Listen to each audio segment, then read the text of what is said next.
இந்த மேடை ஏற்றி அழகு பார்த்தார். ஆண் நண்பர்கள் வந்து எல்லாருக்கும் நல்ல நண்பர்களாக கிடைச்சிடாது. சில இடத்துகள்ல ஏற்றத்தாழ்வுகள் இருக்கும். ஆனால் மதுரையை பொறுத்த வரைக்கும் நான் உண்மையிலே நம்பிக்கையாக சொல்கிறேங்க. அது எங்கள் ஊருன்றதுனால நான் பெருமையாக சொல்லுவேன். நம்பி பழகுனீங்கன்னா உசுர கொடுக்கக்கூடிய ஆண்கள் வந்து எங்கள் ஊரில் இருக்கிறாங்க. அந்த அளவுக்கு நம்பிக்கையான ஆண்கள். உங்களது பலத்த கைத்தட்டலோடு இன்றைய சிறப்பு விருந்தினர் தமிழர் வாழ்வியல் என்ற தலைப்பினிலே உரையாற்ற வருகை தரும் திரு சுகி சிவம் ஐயா அவர்களை மேடைக்கு வருக வருக என வரவேற்கிறோம். பலத்த கைத்தட்டல்களோடு இந்த மேடைக்கு வரவேற்கலாம். நிகழ்ச்சியோட சிறப்பு விருந்தினர் வந்துவிட்டார்.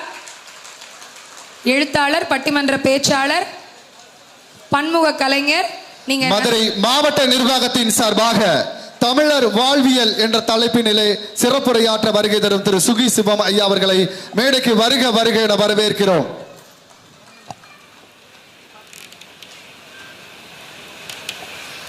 ஒரு நிறைந்த கைத்தட்டல்கள் கொடுத்துருவோம். மதுரையில் எப்பொழுதும் நிறைந்த மனசுக்காரர்கள் வாழுகின்ற ஊர். ஐயா திரு சுகி சிவம் ஐயா அவர்கள் மேடைக்கு வந்து கொண்டிருக்கிறார்.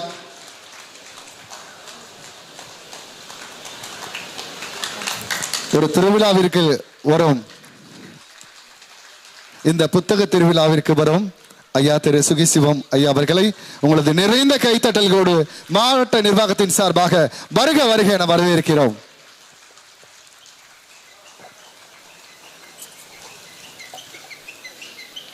அவருடன் இன்றைய நிகழ்விற்கு தலைமையேற்றிருக்கும் மருத்துவ கண்காணிப்பாளர் மற்றும் இதயவியல் துறையின் தலைவர் மருத்துவர் ஞா செல்வராணி அம்மையார் அவர்களுக்கு ஒரு கைத்தட்டலோடு அவர்களையும் வருக வருக என வரவேற்கிறோம்.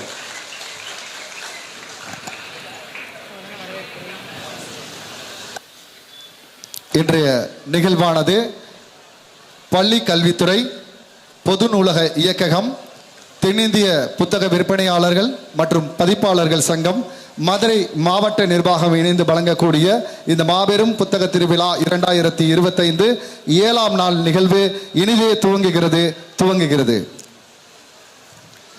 நிகழ்வின் தொடக்கமாக வரவேற்புரை நிகழ்த்த மேடைக்கு அழைக்கின்றோம் மருத்துவ கண்காணிப்பாளர் மற்றும் இதயவியல் துறை தலைவர் மருத்துவர் ஞா செல்வராணி அவர்களுக்கு பலத்த கைத்தட்டலோடு மேடைக்கு வரவேற்புரை நிகழ்த்த அழைக்கின்றோம்.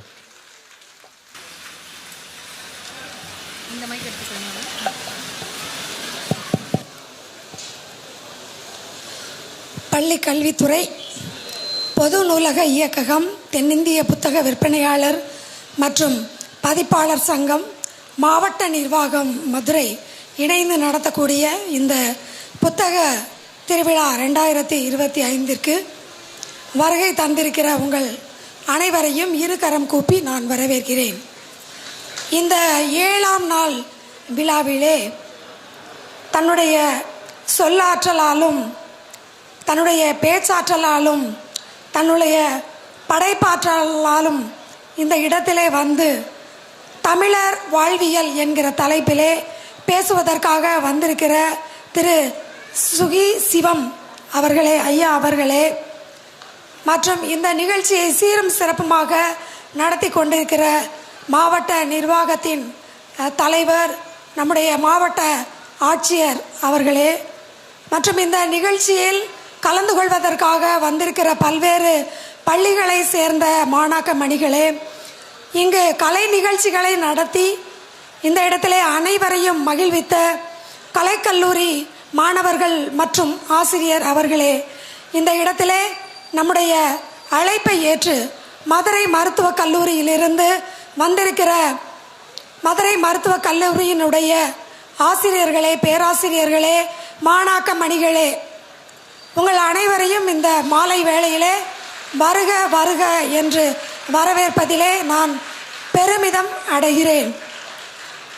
இந்த புத்தக திருவிழாவை போல கடந்த ஆண்டும் நடந்தபோது நான் முதல்வர் எஃப்ஏசியாக இருந்து இந்த இடத்திலே நான் உரையாற்றினேன்.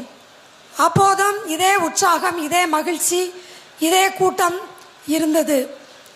ஏனென்றால் புத்தகம் என்பது நம்முடைய வாழ்க்கைக்கு ஒரு அர்த்தம் சேர்ப்பது ஆகும். ஒரு புத்தகம் படிக்காமல் நம்ம இந்த இடத்திலே வந்து அமர்ந்திருக்க முடியாது. கல்வி ஒருவருக்கு ஒரு இந்த உலகத்தை பார்க்கும் கண் என்று சொல்லப்படுகிறது. அவற்றை புத்தகத்தின் வடிவிலே தான் நாம் பார்க்கிறோம். இந்த புத்தகங்கள் இப்பொழுது அம்மையார் சொன்னது மாதிரி பல விதங்களிலே பரிணாமம் எடுத்திருக்கிறது. கல்வி மட்டுமல்ல, விஞ்ஞானம் மட்டுமல்ல, கணிதம் மட்டுமல்ல, வாழ்வியல். இந்த புத்தகங்கள், வாழ்வியல் புத்தகங்கள் படித்தவர்கள் நாம் மிகவும் நாகரிகமாக நம்முடைய வாழ்க்கை தரத்தை உயர்த்தி கொள்வதற்கு அவை மிகவும் உறுதுணையாக இருக்கும். இவர்கள் முன்னால் பேசியவர்கள் சொன்னது போல அழகு குறிப்பு கலைகளுக்கு கூட புத்தகங்கள் இருக்கின்றன, சமையல் கலைக்கு கூட புத்தகங்கள் இருக்கின்றன. எனவே இத்தகைய பல்வேறு சிறப்புமிக்க புத்தகங்களை ஓரிடத்திலே ஒருங்கிணைத்து அமைத்து நமக்கெல்லாம் இந்த வாய்ப்பினை ஏற்படுத்தி கொடுத்த இந்த விழாவை சீரும் சிறப்புமாக நடத்தி கொண்டிருக்கின்ற மாவட்ட நிர்வாகத்திற்கு என் முதற்கண் நன்றியையும் வணக்கத்தையும் நான் தெரிவித்துக் கொண்டு இந்த பொன்னான வாய்ப்பை எனக்கு நல்கிய உங்கள் அனைவருக்கும் நன்றி கூறி விடைபெறுகிறேன். நன்றி, வணக்கம். அம்மா அருமையா பேசுனீங்க.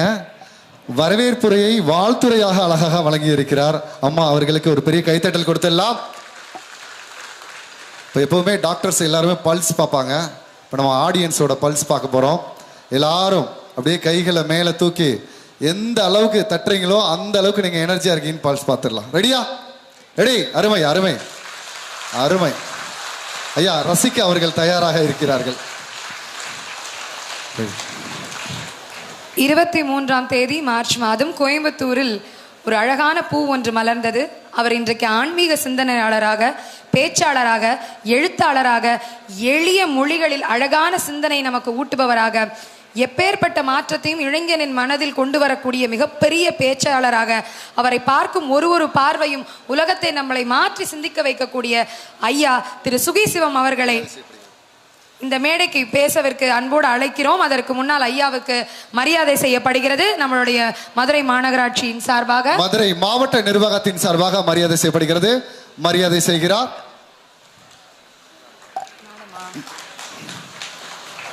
நாம் பேரு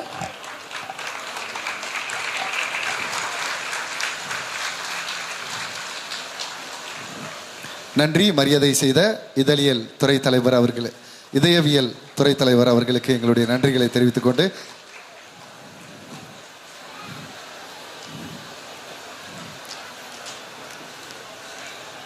நிகழ்வு இனிதே தொடங்குகிறது.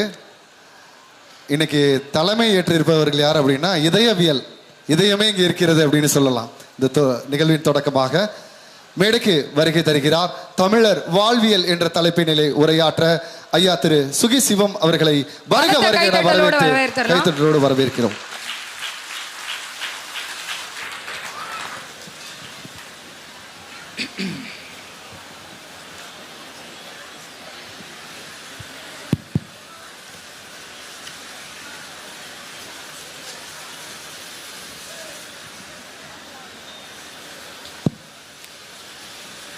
பள்ளி கல்வித்துறை, பொது நூலக இயக்ககம், தென்னிந்திய புத்தக விற்பனையாளர் பதிப்பாளர் சங்கம் மற்றும் மாவட்ட நிர்வாகம் மதுரை இணைந்து நடத்துகிற புத்தக திருவிழாவிலே 7வது நாளாகிய இன்று மரியாதைக்குரிய மருத்துவர் ஞா செல்வராணி மருத்துவ கண்காணிப்பாளர் மற்றும் இதயவியல் துறை தலைவர் அவர்கள் வாழ்த்துறை கலந்த வரவேற்புரை வழங்க வருகை தந்திருக்கிற அனைத்து தமிழ் நெஞ்சங்களையும் அன்போடும் ஆர்வத்தோடும் வணங்கி இந்த உரையை தொடங்குகிறேன்.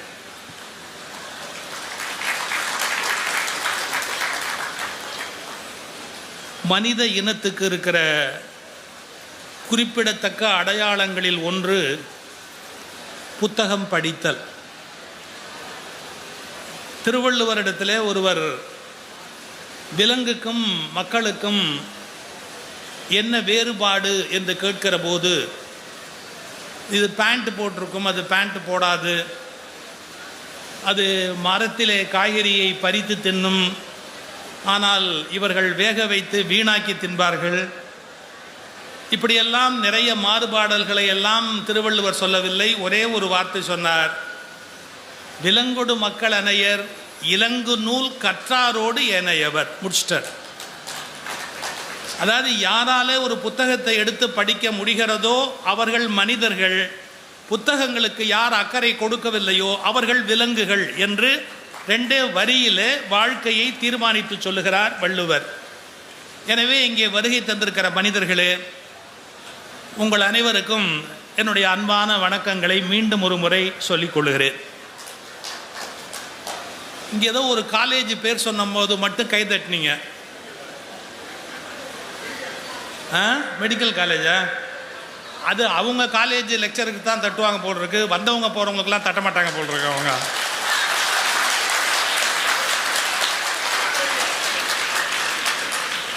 அவங்க வெளிப்புற இதயத்துக்கு வைத்தியம் பார்க்கிறவர்கள், நாங்கள் உள்ளிருக்கிற இதயத்துக்கு வைத்தியம் பார்க்கிறவர்கள்.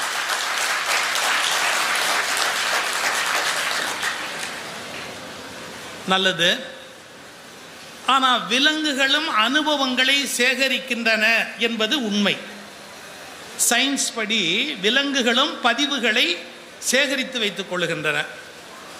ஆனால் அதை தொகுத்து ஒரு புஸ்தகமாக போட தெரியாது. அதை ஒரு புத்தகமாக்கி அதுலேருந்து ராயல்டி அல்லது லாபம் அதெல்லாம் பார்க்க தெரியாது. ஆனால் விலங்குக்கு அனுபவத்தை சேகரிக்கிற பழக்கம் உண்டுங்கிறதுக்கு ஒரு சின்ன உதாரணம் சொல்கிறேன். இங்கே யார் வீடுகள்லையாவது மரம் இருந்து மரத்தில் காக்கா கூடு கட்டி இருந்து கொஞ்சம் அந்த காக்கைகளோடு பழகுகிற வாய்ப்பு இருந்தால் அவங்களுக்கு ஒன்று தெரியும். யாராவது சில பேர் நம்ம வீட்டில் எப்படி போகும்போது மண்டையில் பின்னாலேருந்து வந்து ஒரு தட்டும் காக்கா கூடு கட்டி இருந்ததுன்னா வீட்டில்.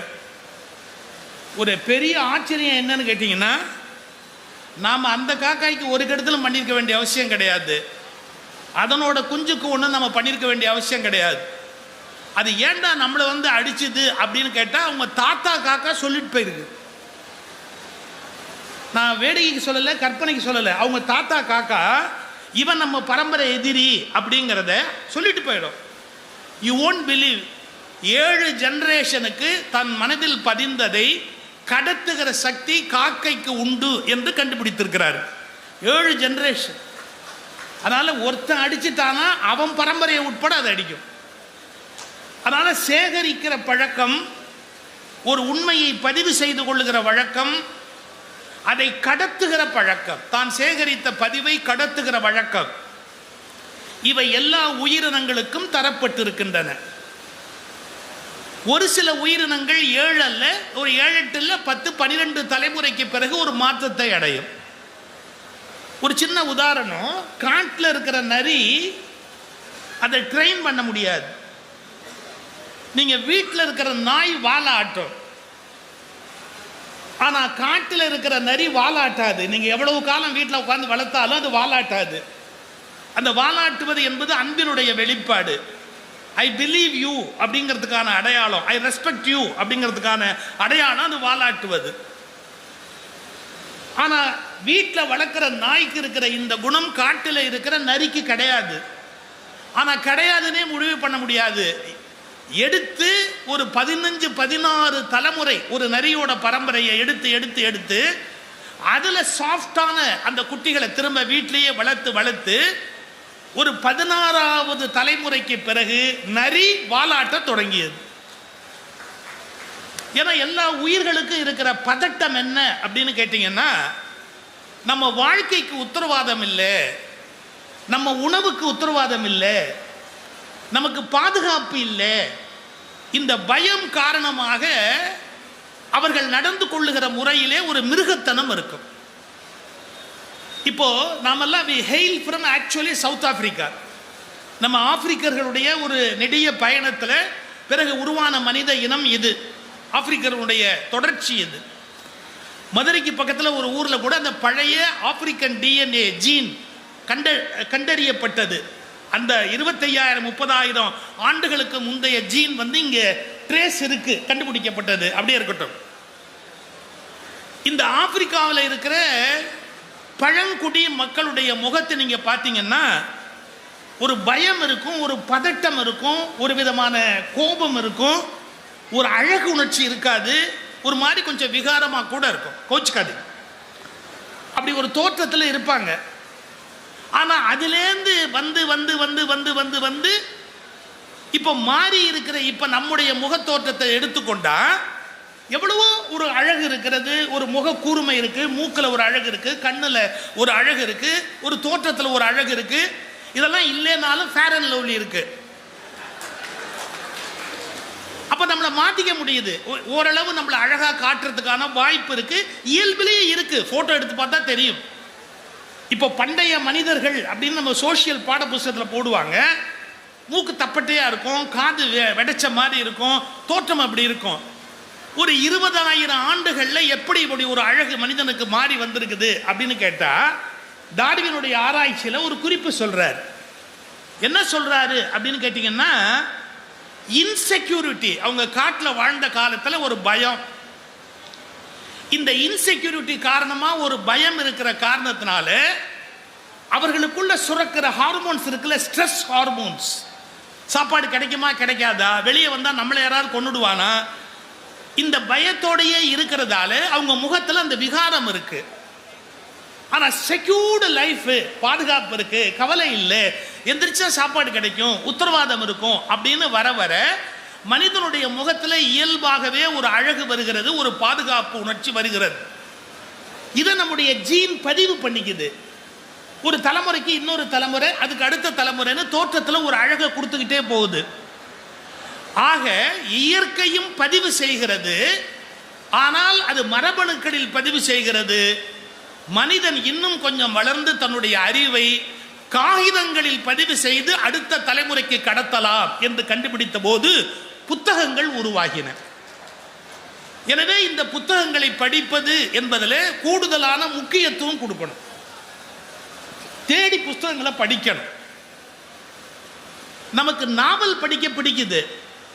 இப்போ இந்த புத்தக கண்காட்சியிலேயே கூட நீங்கள் பார்த்தீங்கன்னா, முன்னெல்லாம் நாங்கள் கணக்கு எடுக்க சொல்லுவோம், எந்த புஸ்தகம் அதிகம் விற்றுது அப்படின்னு.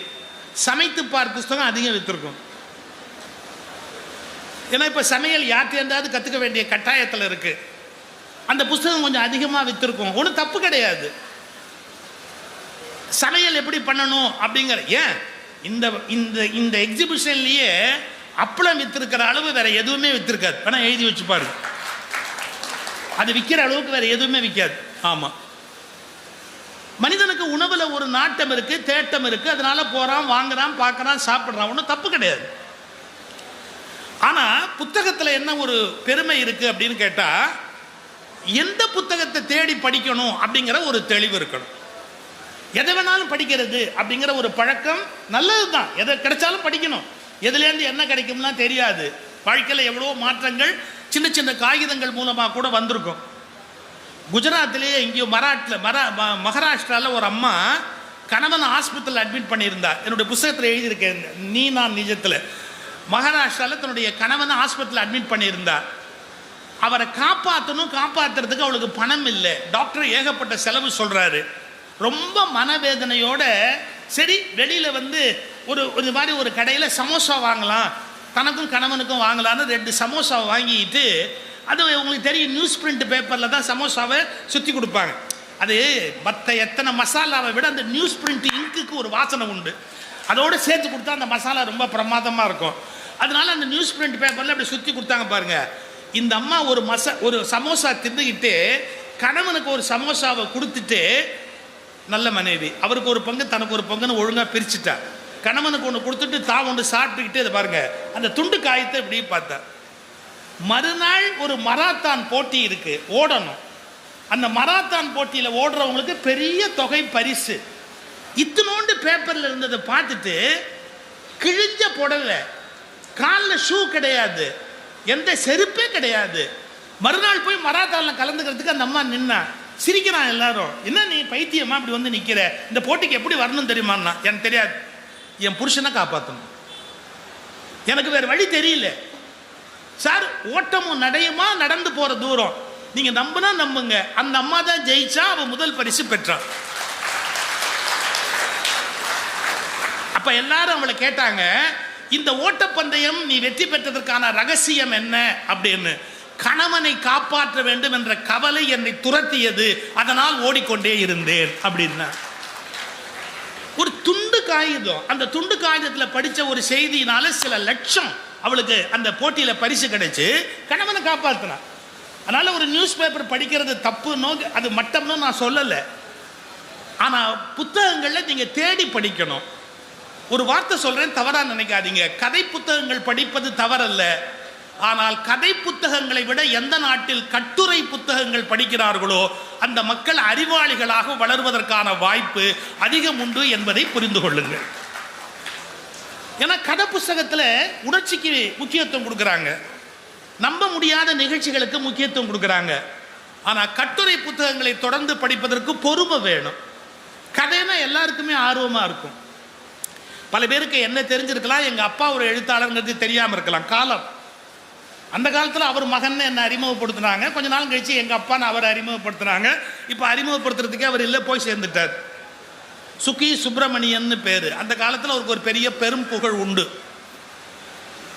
எழுத்தாளர் சங்கத்தில் செயலாளர் எங்கள் அப்பா. அகிலன் எழுத்தாளர் தலைவர், எழுத்தாளர் சங்கத்தினுடைய தலைவர். திருச்சியில் எழுத்தாளர் மகாநாடு நடக்குது. அப்போ முதலமைச்சராக இருந்தவர்கள் நம்முடைய பெருந்தலைவர் காமராஜர் அவர்கள் முதலமைச்சர். அவர் தலைமை தாங்கி அந்த எழுத்தாளர் மாநாட்டை தொடங்கி வைக்கணும். லேட்டாக வந்துட்டார். 10 மணிக்கு அப்படின்னு ப்ரோக்ராம் போட்டிருக்கு, அவரால் வர முடியல, நிறைய நிகழ்ச்சி. போயிட்டு ரொம்ப அவசரமாக கடைசியாக வந்தவர் உள்ளே நுழையும் போதே சிஎம்முக்கு லேட் ஆகுது அப்படின்னு வேகமாக உள்ளே வர்றாங்க. இப்போ என்ன பண்ணணும் அப்படின்னு காமராஜர் சொல்கிறார், கொஞ்சம் கோபத்தோட பதட்டத்தோட சொல்கிறார். என்ன சொன்னார்? ஆரம்பிங்கப்பா, லேட்டாக்காதீங்க, ஆரம்பிங்க. இல்லைங்க வரவேற்பு அதெல்லாம் ஒன்றும் வேணாம், நான் பேசிட்டு நான் கிளம்புறேன், மணியா போகுது அப்படின்னார். இல்லைங்க மரியாதைக்கு ஒரு வரவேற்புரை மட்டும். சரி, எங்கள் அப்பா வரவேற்புரை ஆரம்பிக்கிறவர் நிறைய சொல்லணும்னு நினச்சேன். ஆனால் முதலமைச்சருக்கு நேரம் இல்லை, காலம் இல்லை. நான் அதனால் ஒரு சிறுகதை அது சொல்லணும்னு ஆசைன்னு ஒரு அந்த கதையில் அப்படி வந்து ஒரு பாதியில் சஸ்பென்ஸில் நிறுத்திட்டு இன்னும் சொல்லணும். ஆனால் கேட்குறதுக்கு முதலமைச்சருக்கு நேரம் இல்லை, ஏன்னா நேரம் ஆகி போச்சு. உட்கார்ந்துருந்த காமராஜ் சொன்னார், சொல்லி தொலையா, அது கதை என்னன்னு சொல்லி தொலையா. அப்புறம் இது என்னாச்சுன்னு ராத்திரி முழுக்க தூங்க முடியாது, சொல்லி தொலை. அப்ப எங்க அப்பா சொன்னார், எழுத்தாளன் ஒரு முதலமைச்சரை விட ஆற்றல் வாய்ந்தவன் என்பது தெரிந்து விட்டதான்னு கேட்டது. நேரமில்லை என்று சொன்ன ஒரு முதலமைச்சரை கூட உட்கார வைக்கிற சக்தி ஒரு எழுத்தாளனுடைய எழுத்துக்கு உண்டு என்பது புரிந்து விட்டதா அப்படின்னு சிரிச்சிட்டார் காமராஜர். அப்படி சிரிச்சிட்டார்.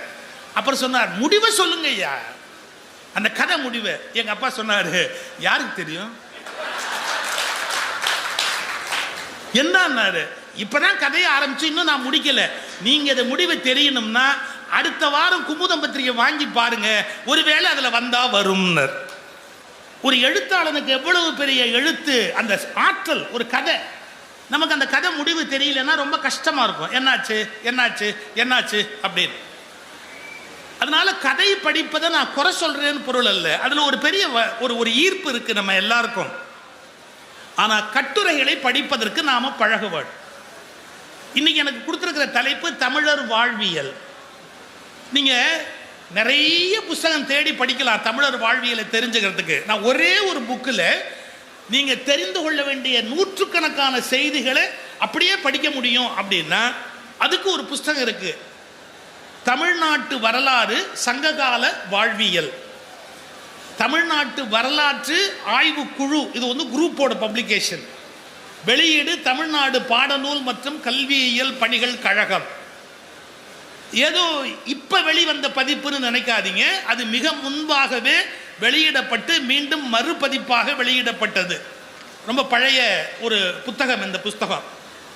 இதுல எடுத்து நாம பார்த்தா நம்முடைய தமிழருடைய வாழ்வை பற்றி, சமுதாய அமைப்பு, சங்க காலத்து நகர வாழ்க்கை, உழவர் வணிகர் வாழ்க்கை, அந்தணர் வாழ்க்கை, சமுதாய தலைவர்களுடைய வாழ்க்கை முறை, ஆடை அணிகள், நாம் பயன்படுத்திய மணப்பொருள்கள், உணவு, சுவை, நீர், நம்பிக்கைகள், விழாக்கள், விளையாட்டுக்கள், ஊர்திகள், நம்ம என்னென்னலாம் தமிழர்கள் பயன்படுத்தினார்கள், தமிழர்கள் கண்ட நாகரிகம் என்ன, தமிழர்களுடைய மனித நலம் என்ன, தமிழர்களுடைய வழிபாட்டு முறை என்ன, உடல் உயிர் பற்றிய நம்முடைய மெய்யியல் கோட்பாடுகள் என்ன, அறிவியல் கோட்பாடுகள் என்ன, மெய்ப்பொருள் இயல் அதாவது தத்துவம், மெய்ப்பொருள் இயல்ல தமிழருடைய கோட்பாடு என்ன, கட்டடக்கலை, நகர அமைப்பு, இசைக்கலை, பண்டை தமிழரும் சிந்துவெளி நாகரிகம். எனக்கு தெரிஞ்சு தமிழருடைய வாழ்வியலை ஒரு மனிதன் நன்றாக புரிந்து கொள்ள வேண்டும் என்றால் இந்த ஒற்றை புத்தகம் அவனுக்கு மிகப்பெரிய துணை செய்யும் என்பதை நான் உறுதியோடு உங்களுக்கு சொல்லிக்கொள்ள தயாராக இருக்கிறேன்.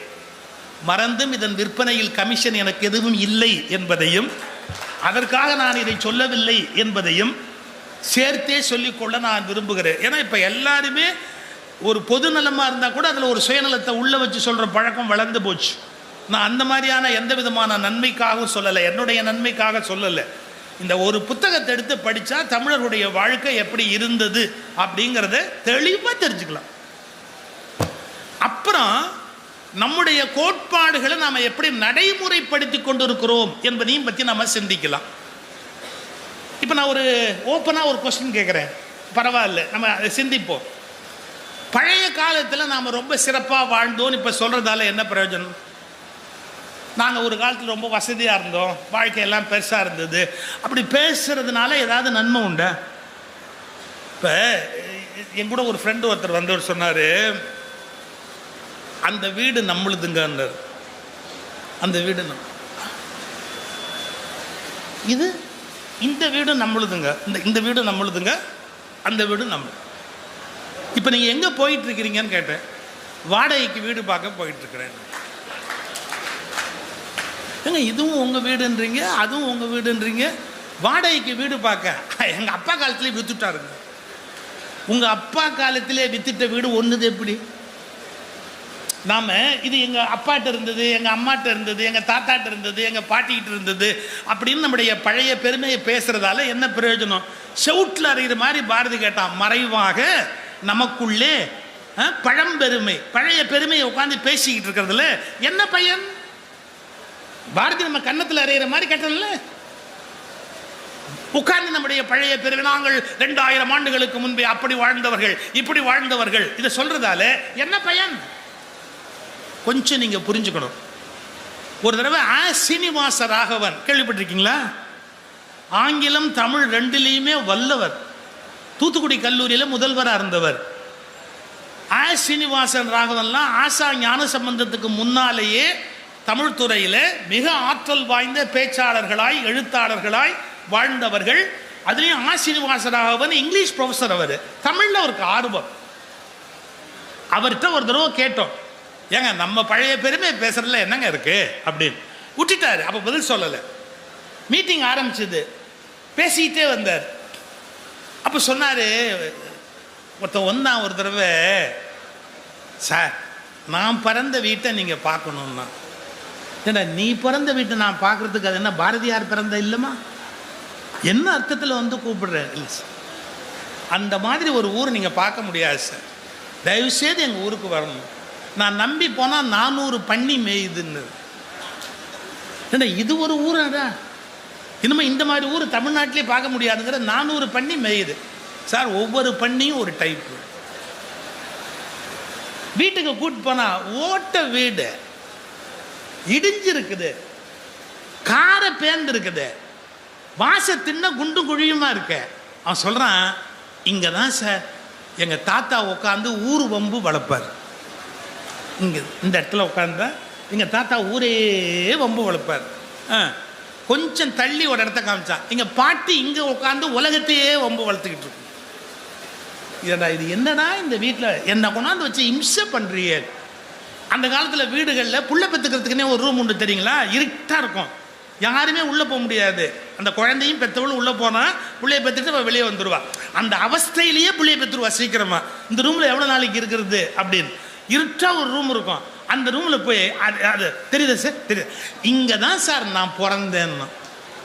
இவருக்கோ பத்திட்டு வருது, இங்கே இவன் பிறந்தது என்ன பெரிய வரலாற்று சிறப்பா இல்லை? என்னடா இதை போய் இவ்வளோ பெருமையாக பேசுகிறேன்? சும்மா இருங்க சார், நான் இங்கே விளையாடுவேன், இந்த தொட்டி முத்தத்தில் விளையாடுவேன், தோட்டத்தில் போய் அந்த தென்னங்குருத்து எடுத்து அதெல்லாம் வச்சு தேர் உருட்டி விளையாடுவோம், எங்கள் பாட்டி ஒரு முறுக்கு பண்ணி கொடுப்பாங்க சொல்லிட்டு சீனிவாச ராகவன் சொன்னார், உனக்கும் எனக்கும் அவனுடைய வீடோ அவனுடைய வாழ்க்கையோ பெருமையாக இல்லை, ஆனால் அவனுடைய மனதில் அது எவ்வளவு பெரிய தாக்கத்தை ஏற்படுத்தி இருக்கும் என்பதை புரிந்து கொண்டு நான் சொல்லுகிற இந்த பாட்டை கேளுங்கள்னு சொன்னார். என்ன தெரியுமா?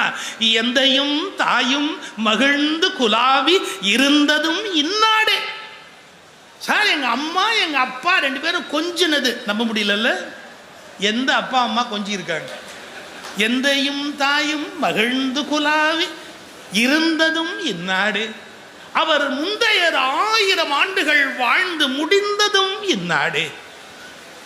அவனை பொறுத்த அளவில் அவன் வீட்டு அந்த கார போன சுவரு எவ்வளவு முக்கியமோ, அப்படி பாரதிக்கு இந்தியா அவன் வாழ்ந்த வீடு என்பதாலே ஒரு இலக்கிய அந்தஸ்து பெற்று ஒரு கவிதையாக பரிணமித்து விட்டது. ஒன்றை மறந்து விடாதீர்கள், அவரவர் வாழ்ந்த வீடு அவரவருக்கு பாரதியாக இருந்தால் ஒரு கவிதை பாட வேண்டிய அளவுக்கு முக்கியத்துவம் பெற்ற ஒரு இடம்.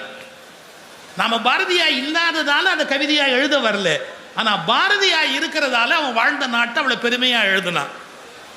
இப்ப நான் என்ன கேள்வி கேட்டேன்? நம்முடைய பழைய பெருமையை பேசுறதுல என்ன லாபம் இருக்குன்னு கேட்டேன். லாபம் இல்லை, அதை பேசுறதுல நமக்கு ஒரு சந்தோஷம் இருக்கு. நம்ம குடும்பத்து பெருமையை பேசுறதுல நமக்கு ஒரு மகிழ்ச்சி இருக்கு. எங்க தாத்தா அப்படி, எங்க சித்தப்பா அப்படி, எங்க பெரியப்பா அப்படி, என் குடும்பம் எப்படி. அப்போ பண்டையர் வாழ்வியலை தெரிந்து கொள்வதால பலன் எதுவும் இருக்க வேண்டாம். ஏன்னா இந்த சொசைட்டி எப்படி ஆகி போச்சுன்னா, எதை தொட்டாலும் பலன், ரிசல்ட் ஓரியன்டட். இதில் என்ன லாபம், இதில் என்ன லாபம், இதில் என்ன லாபம், எல்லாத்துக்கும் லாப நஷ்ட கணக்கு பார்க்க முடியும். ஓஷோ ஒரு வார்த்தை சொல்வார், வாழ்க்கையே ஒரு கணக்கு அல்ல, இதில் லாப நஷ்ட வியாபாரம் அல்ல. வாழ்க்கை என்பது ஒரு லாப நஷ்ட வியாபாரம் அல்ல, இதில் கணக்கு பார்க்காதீர்கள். ஓஷோவுடைய வார்த்தை. வாழ்க்கை என்பது ஒரு கவிதை போல, அதில் மகிழ்ச்சி மட்டும்தான் மிச்சமே ஒழிய அதில் லாப நஷ்டத்துக்கு எந்த விதமான கணக்கும் பார்க்க முடியாதுன்னு. ஒரு கவிதையினால என்ன லாபம் வர முடியும்? அதை என்ஜாய் பண்ணலாம். அது மாதிரி நம்முடைய பழைய வாழ்க்கையை நாம் கொஞ்சம் என்ஜாய் பண்ணி பார்க்கணும். இன்னைக்கு எம்பி அவர்கள் வந்திருக்கணும், வெங்கடேசன் அவர்கள் வர முடியல. கீழடியை உலகம் முழுவதும் பரப்பின பெருமை வெங்கடேசன் அவர்களுக்கு உண்டு. அதுக்குன்னு உரிய இடத்தை தேடி தர வேண்டும் அப்படிங்கிறது அவருடைய மிகப்பெரிய பெருமுயற்சி. ஆனால் அதை உலகம் அறியாமல் செய்யணும் அப்படிங்கிறது ஒரு சில பேருடைய மிகப்பெரிய முயற்சி. அது ஒரு பக்கம், இது ஒரு பக்கம். அந்த கீழடியில் பழைய பானை கிடைக்குது, அதில் ஒரு எழுத்து இருக்குது, அதில் ஏதோ ஒரு தாயக்கட்டை கிடைக்குது, அதில் என்னமோ ஒரு துண்டு கிடைக்குது. இதெல்லாம் என்ன பிரயோஜனம் சார்? இதெல்லாம் தோண்டி எடுத்து வச்சா இன்னைக்கு விலைக்கு விற்க முடியுமா? கேட்பான்னு வச்சுங்க. இதில் லாபம் என்ன இருக்கு? 8 லட்ச ரூபா போடணுங்கிறாங்க, 8 கோடி ரூபாய் போடணுங்கிறாங்க. இதனால என்ன பிரயோஜனம் அப்படின்னா, ஒரு சின்ன கணக்கு சொல்லட்டுமா? மகாராஷ்டிராலேருந்து தொடங்கி மகாராஷ்டிரா, ஆந்திரா, கர்நாடகா, அப்படியே தமிழ்நாடு வழியா ஒரு ஸ்ட்ரெச், அப்படியே ஒரு ஸ்ட்ரெச், அதே மாதிரி பானை கிடைக்குது.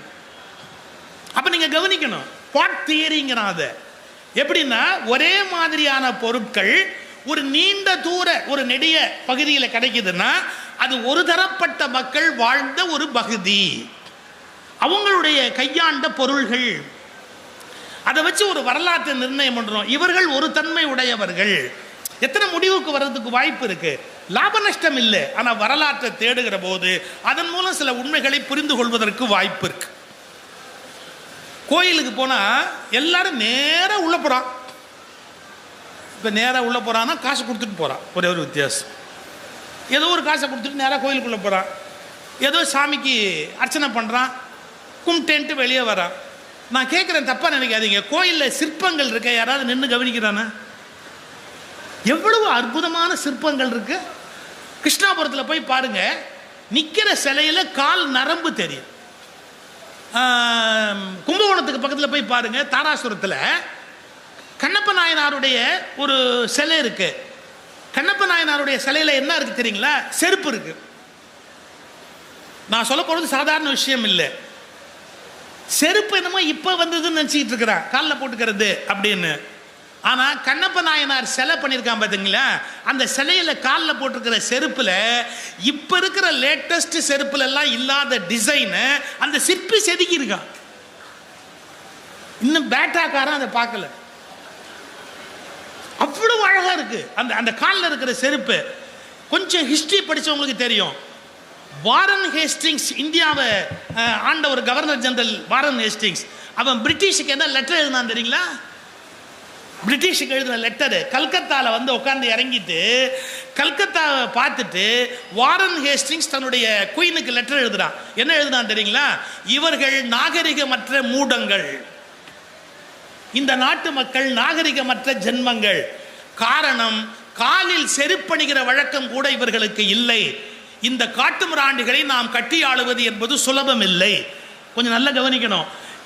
ஆங்கிலேயர்கள் ஆட்சி காலத்தில் கல்கத்தா தெருக்களை பார்த்துட்டு காலில் செருப்பணிகிற வழக்கம் இல்லை என்று வாரன் ஹேஸ்டிங்ஸ் சொல்லுகிறான். ஆனால் தாராசுரத்தில் இருக்கிற கண்ணப்பனுடைய சிலையில் காட்டில் வாழ்ந்த வேடுவன் காலில் அணிந்திருக்கிற செருப்பின் அற்புதமான சிலை வேலைப்பாடு கைக்கு கிடைத்திருக்கிறது. நீங்க கண்ணப்ப நாயனார் வரலாறு படிச்சவங்க தெரியும், செருப்பு காலோட சிவலிங்கத்து மேல வச்சார்னு இருக்குது. அப்ப செருப்பு போட்டிருந்தாருல்ல. அப்ப செருப்பணிகிற நாகரிகம்ங்கிறது ஏதோ பிரிட்டிஷ்காரன் நம்ம இறக்குமதி பண்ணதல்ல.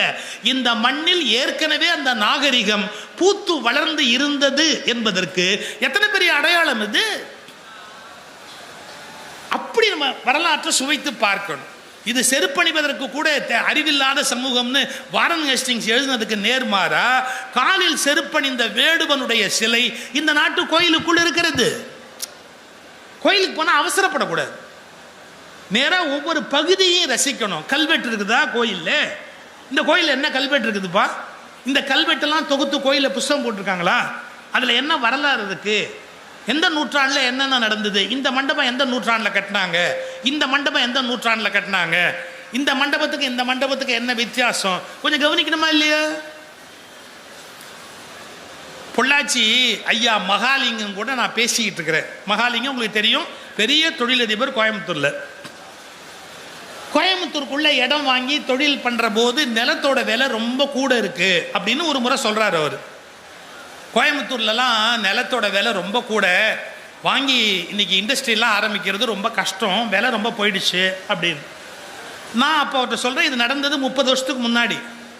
ஏங்கய்யா திருச்சிக்கு அந்தாண்ட புதுக்கோட்டை திருச்சி தாண்டி அந்த பக்கம் போகிற பகுதியிலெல்லாம் நிலத்தோட விலை கம்மியாக தானே இருக்குது, கோயம்புத்தூர் அளவுக்கு நிலம் விலை இல்லை, நீங்கள் அந்த நிலத்தெல்லாம் வாங்கி அங்கெல்லாம் தொழிற்சாலை உண்டு பண்ணலாம் இல்லை, நீங்கள் அங்கே நிலம் வாங்கலாம் இல்லையா? அவர் ஒரு செய்தி சொன்னார், சார் உனக்கு தெரியாதா, நாங்கள் கொங்கு வேளாள கவுண்டர்கள் கரூர் தாண்டி பூமி வாங்க மாட்டோம்னது. என்ன சொல்றீங்க அப்படின்னு. சேரர்களுக்கும் சோழர்களுக்கும் யுத்தம் நடந்த போது பழனியில வச்சு ஒரு ஒப்பந்தம் பண்ணாங்க. என்ன, நாங்க பழனி தாண்டி இனிமே உன் நிலத்தை பிடிக்க வரமாட்டோம் அப்படின்னு சேரர்கள் ஒப்பந்தம் பண்ணி கொடுத்தாங்க.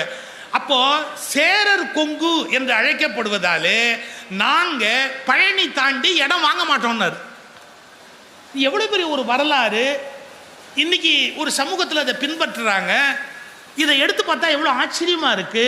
ஒரு யுத்தம் நடந்திருக்கு பழனியில், அந்த சண்முக நதிக்கரை ஓரத்தில்.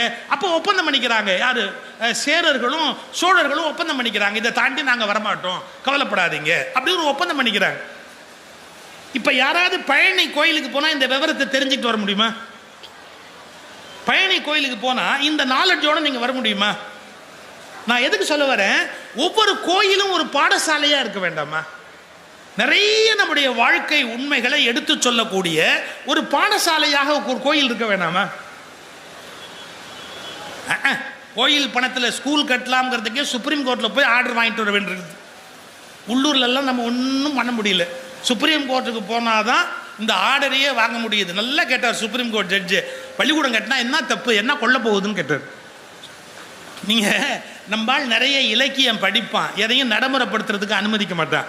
எங்க பாரதியை விட ஒரு சமயவாதியை பார்க்க முடியுங்களா? பாரதியை விட ஒரு பெரிய சமயவாதி யாராவது ஒருத்தர் இன்னைக்கு பார்த்துட முடியுமா? ஒரு ஆன்மீகவாதியை நீங்க பார்க்க முடியுமா? பாரதி என்ன சொன்னார் தெரியுங்களா? அன்ன சத்திரம் 1000 நாட்கள். அன்னதானத்துக்கு 1000 சத்திரம் வைக்கிறோம் தான், அன்ன சத்திரம் 1000 நாட்கள். அப்புறம் நாங்க கோயில் கட்டி கும்பாபிஷேகம் பண்றோம், ஆலயம் 10,000 நாட்கள். 10,000 கோயில் கட்டு பாரதி சொல்றான். அன்ன சத்திரம் 1000 நாட்கள், ஆலயம் 10,000 நாட்கள். இன்ன புண்ணியம் யாவினும் கோடி. இதை விட கோடி கோடி மடங்கு புண்ணியம் என்ன? ஆங்கோர் ஏழைக்கு எழுத்தறிவித்தல். பாரதி செருப்பை கட்டி தான் இவனுங்களை அடிக்கணும். என்னங்க அநியாயமா இருக்கு? கோயில் கட்டுறதை விட புண்ணியம் பள்ளிக்கூடம் கட்டுறதுன்னு எழுதி வச்சிருக்கிறார் பாரதி. கோயில் காசுல ஸ்கூல் கட்டலாம்னா கட்டக்கூடாது. கோயில் காலத்தில் ஸ்கூல் கட்டக்கூடாது. அப்போ பாரதி ஆலயம் 10,000 நாட்டல் இன்ன புண்ணியம் யாவினும் கோடி ஆங்கோர் ஏழைக்கு எழுத்தறிவித்தல். புரிஞ்சுக்கணும் இல்லை, அந்த காலத்தில் எல்லா கோயிலுமே பள்ளி. நீங்க பள்ளிங்கிற சொல்லுக்கும் ஸ்கூலுங்கிற பேருக்கும் எப்படி ஒன்னா பேர் லிங்க் ஆச்சு தமிழ்ல? இவர் எழுதியிருக்கிறார், தோ பரமசிவன் தன்னுடைய புத்தகத்தில் எழுதியிருக்கிறார். பள்ளி அப்படிங்கிற வார்த்தை எப்படி ஸ்கூலோட லிங்க் ஆச்சு? அந்த காலத்தில் சமண முனிவர்கள் தங்கி இருக்கிற இடத்துக்கு பள்ளின்னு பேர். திருப்பரங்குன்றம் சமண முனிவர்கள் தங்கி இருந்தது ஒரு காலத்தில். ஒரு வரலாற்றில் எல்லாரும் தான் கலந்து வருவாங்க, ஒரே ஒருத்தரே தொடர்ந்து ஒரு இடத்துல இருக்க முடியாது. அந்த அந்த அந்த இடத்துல ஆரம்பத்தில் சமணர்கள் இருந்தாங்க திருப்பரங்குன்றத்தில். அந்த திருப்பரங்குன்றத்தில் அவங்க கல்லில் படுக்க வெட்டி படுத்துக்குவாங்க. அங்கே கிடைக்கிற மழை தண்ணி சேகரிச்சதை குடிச்சுக்குவாங்க. சும்மா யாராவது வரும்போது மட்டும் ஒரு வெள்ளை துணி மேலே போட்டுக்குவாங்க. யார் வந்தாலும் இலக்கணம் சொல்லி கொடுப்பாங்க, மொழி சொல்லி கொடுப்பாங்க, மருத்துவம் சொல்லி கொடுப்பாங்க, நோய்க்கு மருந்து கொடுப்பாங்க, நிறைய விஷயங்கள் கற்றுக் கொடுப்பாங்க சமண முனிவர்கள். அவங்க படுத்துக்கிற இடத்துக்கு பள்ளின்னு பேரு. அவங்க பாடம் நடத்துறது அங்கேயே இருந்து நடத்தினதுனால பள்ளி என்பது ஸ்கூலுக்குரிய பேரா பின்னால மாறிச்சு. சமணர்கள் மூலமா நமக்கு வந்தது. யோசிச்சு பார்க்கணும், எப்படி ஒரு 2000 வருஷத்துக்கு முன்னாடி வரலாறு. இதை விட தோ பரமசிவம் ஒன்று எழுதியிருக்கிறார், அப்படியே பிரமிக்க வைக்கிற ஒரு விஷயம். சரஸ்வதிக்கு ஏன்டா வெள்ளப்படவை கொடுத்தான்? சரஸ்வதியை வெள்ளப்படவை கட்டி விட்டா என்ன? அந்த காலத்து சமண துறவிகளில் பெண்கள் தான் அதிகமாக பாடம் சொல்லி கொடுத்தார்கள். அந்த பெண்கள் வெள்ளுடை உடுத்தி இருந்தார்கள், அவர்களை சரஸ்வதியாக பாவித்தார்கள். சமண முனிவர்கள் வெள்ளுடை உடுத்தி இருப்பார்கள், பாடம் சொல்லி கொடுப்பார்கள். எனவே வெள்ளை உடை என்பது ஆசிரியருக்கு உரியது, கலைமகளுக்கு உரியது, சமண துறவி பெண்மார்களுக்கு உரியது. அப்போ நம்ம பழைய வாழ்வியலை படிச்சாதானே அந்த உண்மை என்னங்கிறத எடுத்து தெரிஞ்சுக்க முடியும். நான் இதை பற்றிய ஒரு குறிப்பை சொல்கிறதா இருந்தால் மணிக்கணக்காக சொல்லிக்கிட்டே போக முடியும். ஒரு 4-5 சொல்கிறேன் பாருங்க. எங்கே சிக்கல் வருது அப்படின்னு கேட்டிங்கன்னா, ஒரு நூற்றாண்டுக்கும் இன்னொரு நூற்றாண்டுக்கும் இடையில நிறைய மாற்றங்கள் வந்துடும். ஆட்சி மாறிடும், கொள்கை மாறிடும், அதிகாரம் மாறிடும், நிர்வாகம் மாறிடும். அப்போ அவங்க சௌரியப்படி அவங்க ஒரு ஆர்டர் போடுவாங்க. இதை நம்ம தெளிவாக புரிஞ்சுக்கணும். இப்போ இந்த மதுரையை எடுத்துக்கிட்டிங்கனாலே, இந்த மதுரை முதல்ல பாண்டியர்களுக்கு உரியது. வரலாற்று சிறப்பு படி பாண்டியர்களுடைய பூமி. ஏன் நான் இன்னும் கொஞ்சம் ஓப்பனாகவே ஒரு டிஸ்கஷன் வைக்கிறேன்னு. நீங்கள் பாண்டியன், சேரன், சோழன் இந்த மக்கள் பிரிஞ்சிருந்த காலத்தில் தேசப்பற்றுங்கிறதுக்கு டெஃபனிஷன் என்ன? அப்போ தேசப்பற்றுன்னு எதை சொல்வீங்க? ஒரு பாண்டி நாட்டுக்காரன் சோழ நாட்டுக்கு துரோகம் பண்ணால் அது தேசப்பற்று ஒத்துக்குவாங்க. ஒரு சோழ நாட்டுக்காரன் ஒரு சேர நாட்டுக்காரனை கொண்டுட்டா வீரம்னு பேசுவாங்க. காலம் மாறிடுச்சு, சேர சோழ பாண்டியர்கள் ஒன்னாயாச்சு. அப்படியே தமிழ் திராவிடம்னு போகுது, பிறகு இந்திய நாடு அப்படின்னு போகுது. ஏன் சார், இங்கே இருக்கிற நமக்கு தெரியும், பங்களாதேஷும் பாகிஸ்தானும் எப்போ வந்தது? 1947 பாகிஸ்தான் வந்தபோது பங்களாதேஷ் அதோட இணைஞ்சிருந்தது. மேற்கு பாகிஸ்தான், கிழக்கு பாகிஸ்தான் ரெண்டாக இருந்தது. அப்போ தேசப்பற்றுங்கிறதுக்கு என்ன அடையாளம்? ஒரு கிழக்கு வங்காளத்தில் இருக்கிறவன் பாகிஸ்தானை நேசிக்கிறது தேசப்பற்றுன்னு சொல்லப்பட்டது. பங்களாதேஷ்னு பிரிஞ்சதுக்கு அப்புறம் அவன் பாகிஸ்தானை நேசிச்சா தேச விரோதி என்று பேசப்பட்டது. ஒரு தெளிவுக்கு வரணும். எது மாறுதலுக்கு உட்பட்டதோ அதை வைத்துக்கொண்டு வரலாற்றை அளக்கக்கூடாது. கிளாரிட்டி வேணும். எது மாற்றவே முடியாததோ அதை வைத்துக்கொண்டுதான் அளவுகோல்களையும் எல்லைகளையும் வகுக்க வேண்டுமே ஒழிய எவையெல்லாம் மாற்றக்கூடியதோ அவற்றை வைத்துக்கொண்டு வரலாற்றை அளக்கக்கூடாது. சேர சோழ பாண்டியர்கள் காலத்தில் எது தேசப்பற்று என்று பேசப்பட்டதோ அது பிறகு மாறி போகுது. ஏன் பிரிட்டிஷ்காரன் காலத்தில் எது தேசப்பற்று என்று பேசப்பட்டதோ அது பிற்காலத்தில் மாறி போகுது. அப்ப அது மாற்றத்துக்குரியது, புனிதமான வார்த்தை. தேசப்பற்று என்பது புனிதமான வார்த்தை. பட் அதோட மீனிங் மாறும். எனக்கு பெரிய வருத்தம் என்னன்னா, நம்மால் வார்த்தையை பிடிச்சி தொங்குறானே ஒழிய அதனுடைய இன்னர் மீனிங்க்கு வரமாட்டேங்கிறான். தேசப்பற்று தேசப்பற்று தேசப்பற்று. அந்த நூற்றாண்டுல எது தேசம்? அடுத்த நூற்றாண்டுல எது தேசம்? இந்த நூற்றாண்டுல எது தேசம்? அப்ப தேசம்ங்கிறதுக்கான வரையறை மாறுமா மாறாத? உலகத்துல தேசப்பற்று தேசப்பற்றுன்னு பேசுன. நான் ஒரு டெஃபினேஷன் சொல்றேன் தேசப்பற்றுக்கு. It is a geographical, political, and psychological understanding between group of people. அதான் சொல்லலாம் தேசத்துக்கு definition. It is a geological, பூமி வரையறை, political and psychological understanding between group of peoples. அதுதான் தேசம்ங்கிறதுக்கு டெஃபினேஷன். அதை விட்டுட்டு இது ஒரு கோடை போட்டுட்டு இந்த கோட்டை போட்டுட்டு கோடுகளோடு கட்டுப்படுவதல்ல தேசப்பற்றுங்கிறதுக்கான அந்த அந்த விவரம் மாறும். அதே மாதிரி இன்னொன்று தெளிவாக புரிஞ்சுக்கங்க, மதப்பற்று என்பதும் அப்படிதான். இப்போ ஒன்று சொல்லட்டுமா, நேற்று ஒரு மதத்தில் இருந்தவர் இன்னைக்கு வேற ஒரு மதத்துக்கு மாற முடியாத? இன்னைக்கு ஒரு மதத்தில் இருந்தவர் நாளைக்கு ஒரு மதத்துக்கு மாற முடியாதா? எது மாறக்கூடியதோ அதை வைத்துக்கொண்டு சண்டை போடுவது முட்டாள்தனத்தின் உச்சகட்டம். மாற முடியாதது எதுவோ அதை வைத்துக்கொண்டுதான் விவாதமே செய்ய முடியும். எது மாறக்கூடியதோ அதை வைத்துக்கொண்டு நம்ம எப்படி விவாதத்தை நடத்த முடியும்? நேற்று ஒரு மதத்தில் இருந்தவர் இன்னைக்கு இன்னொரு மதத்துக்கு போயிருப்பார். 600 ஆண்டுக்கு முன்பு வேற மதத்தில் இருந்தவர் வேற மதத்துக்கு மாறி போயிருப்பார். அதை வச்சு நம்ம எப்படி சர்ச்சை பண்ண முடியும்? மாறக்கூடியது எது உங்களால் மாறவே முடியாததோ அதை வைத்துக்கொண்டுதான் நீங்க ஒரு அளவுகோலா வைத்துக்கொண்டு பேசணும். ஒரு ஆண் அப்படிங்கிற போது ஒரு அடையாளம் இருக்கு, ஒரு அதுவே பயாலஜிக்கலா மாற்றம் இருக்கு. இன்னைக்கெல்லாம் பெண் ஒரு அளவு சொல்லலாம், இனம் ஓரளவு சொல்லலாம். அது ஜெனட்டிக்கலி ஒரு இனம்ங்கிறதுல ஒரு அடையாள குறிப்பு இருக்கு. இப்படி சிந்திக்கிறதுக்கு நாம பழகணும். சரி, அது அது அது ஒரு பக்கம் அப்படியே இருக்கட்டும். நான் இந்த மதுரையை பற்றி ஆரம்பித்தேன்.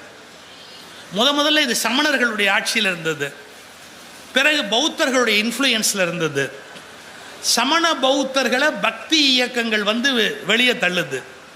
ஆனால் பக்தி இயக்கங்கள் வெளியே தள்ளுறதுக்கு காரணம் வைதீக கலாச்சாரம். வைதீக கலாச்சாரம் உள்ளே வந்ததுக்கு அப்புறம் பக்தி இயக்கங்களுக்கு ஒரு ஃபோர்ஸ் கிடைச்சது. அதனால பக்தி இயக்கங்கள் வைதீக கலாச்சாரத்தோடு சேர்ந்துக்கிட்டு ஒரு பெரிய மாற்றத்தை இந்த மண்ணில் ஏற்படுத்தின. ஞானசம்பந்தர் வருகைக்கு பிறகு இங்கே வேற ஒரு மாற்றம் நடந்தது. அதன் பிறகு நம்மளை முகல் இன்வேஷன், பாபருடைய வருகைக்கு பிறகு இதே மதுரையில் முகல் ஆட்சி நடந்திருக்கு. பிறகு அவர்கள் இங்கிருந்து வெளியேற்றப்பட்டு விஜயநகர சாம்ராஜ்யத்தினுடைய வருகைக்கு பிறகு ஒரு இந்துக்களுடைய ஆட்சி நடைபெற்றிருக்கிறது. பிறகு விஜயநகர சாம்ராஜ்யமும் வீழ்ச்சி அடைந்து ஆங்கிலேயர்களுடைய வருகைக்கு பிறகு கிறிஸ்துவ மிஷினரிகளோடு கூடிய ஒரு விதமான ஆட்சி முறை இந்த மண்ணுக்குள்ள வந்திருக்குது. இதுல அவன் காலத்தில் அவன் ஒரு உத்தரவு போட்டான். நம்ம புரிஞ்சுக்கணும், அவன் காலத்தில் அவன் ஒரு உத்தரவு போட்டான். இதுல எதை நீங்க சாலிடா நம்புவீங்க? முகல் பீரியட்ல போட்ட உத்தரவு செல்லுமா? பிரிட்டிஷ் பீரியட்ல போட்ட உத்தரவு செல்லுமா? அதுக்கு முன்னாடி போட்ட உத்தரவு செல்லுமா? அதுக்கும் முன்னாடி சமணர்கள் காலத்தில் போட்ட உத்தரவு செல்லுமா? நீங்க ஒரு பெரிய ஆச்சரியம், மதம்னு நம்ம சொல்றமே ஒழிய மதம் சொந்தத்தில் எந்த வலிமையும் இல்லாதது. ஆனால் இந்த நம்ம சின்ன வயசுல கதை சொல்வான், இவன் உயிர் எங்க இருக்கு தெரியுமா? 7 கடலுக்கு அந்தாண்ட ஒரு அசுரர், அவன் ஒரு டப்பால வண்டு வச்சிருக்கான், அந்த வண்டுக்குள்ள இவன் உயிர் உட்கார்ந்துருக்குன்னு சின்ன வயசுல நம்ம காதுல பூ வச்சு இது மாதிரி நிறைய கதை சொல்லுவாங்க. அது மாதிரி உண்மையிலேயே மதத்தினுடைய உயிர் என்பது மதத்தில் இல்லை. அவர்கள் எந்த அரசனை ஆட்டி படைக்க முடிகிறதோ அதில் தான் அவர்கள் செல்வாக்கு என்பது உண்மையில் தங்கி இருக்கிறது. நான் ஒரு கேள்வி கேட்கட்டுமா? செஸ் கேம் தானே, செஸ் கேம் தானே.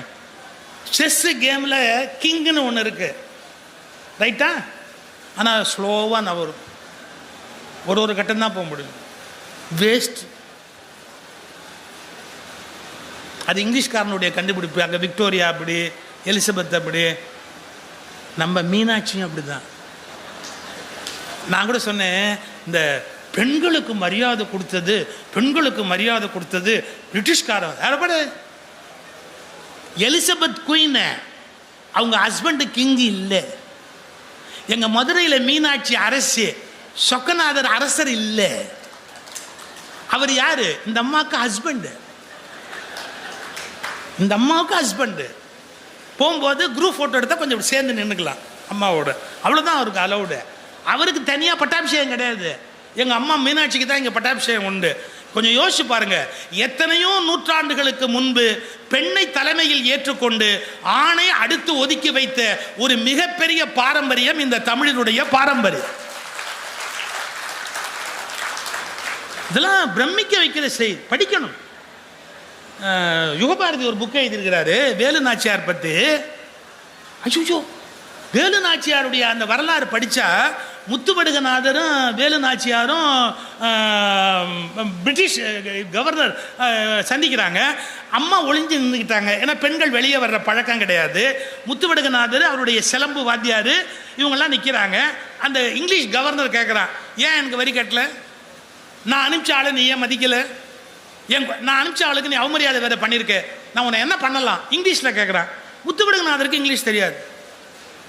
அவருக்கு டிரான்ஸ்லேட் பண்றது தாண்டவராயன் பிள்ளை, அவர் இல்லை பக்கத்தில், டிரான்ஸ்லேட்டர் இல்லை. முத்துவடுகநாதர் அப்படியே நிற்கிறார், பதில் சொல்ல முடியல அவரால், அப்படியே பேசாம நிற்கிறார் முத்துவடுகநாதர். அவர் சும்மா நிற்கிறத பார்த்துட்டு சிரிக்கிறார் அந்த கவர்னர். அதை விட ஒரு பெரிய கொடுமை, அந்த கவர்னருக்கு ஒரு துபாஷி கூட வரான், அதாவது டிரான்ஸ்லேட்டர் வர்றான். அவன் பாருங்க, அவன் நம்மால் அயோக்கிய பைய டிரான்ஸ்லேட் பண்ணாம நிற்கிறான். பிரிட்டிஷ் கவர்னர் கேட்கறதுக்கு என்னன்னு இந்த அரசருக்கு சொன்னாதானே சார் பதில் சொல்ல முடியும். இவர் சொல்லாம பேசாம நிற்கிறான்.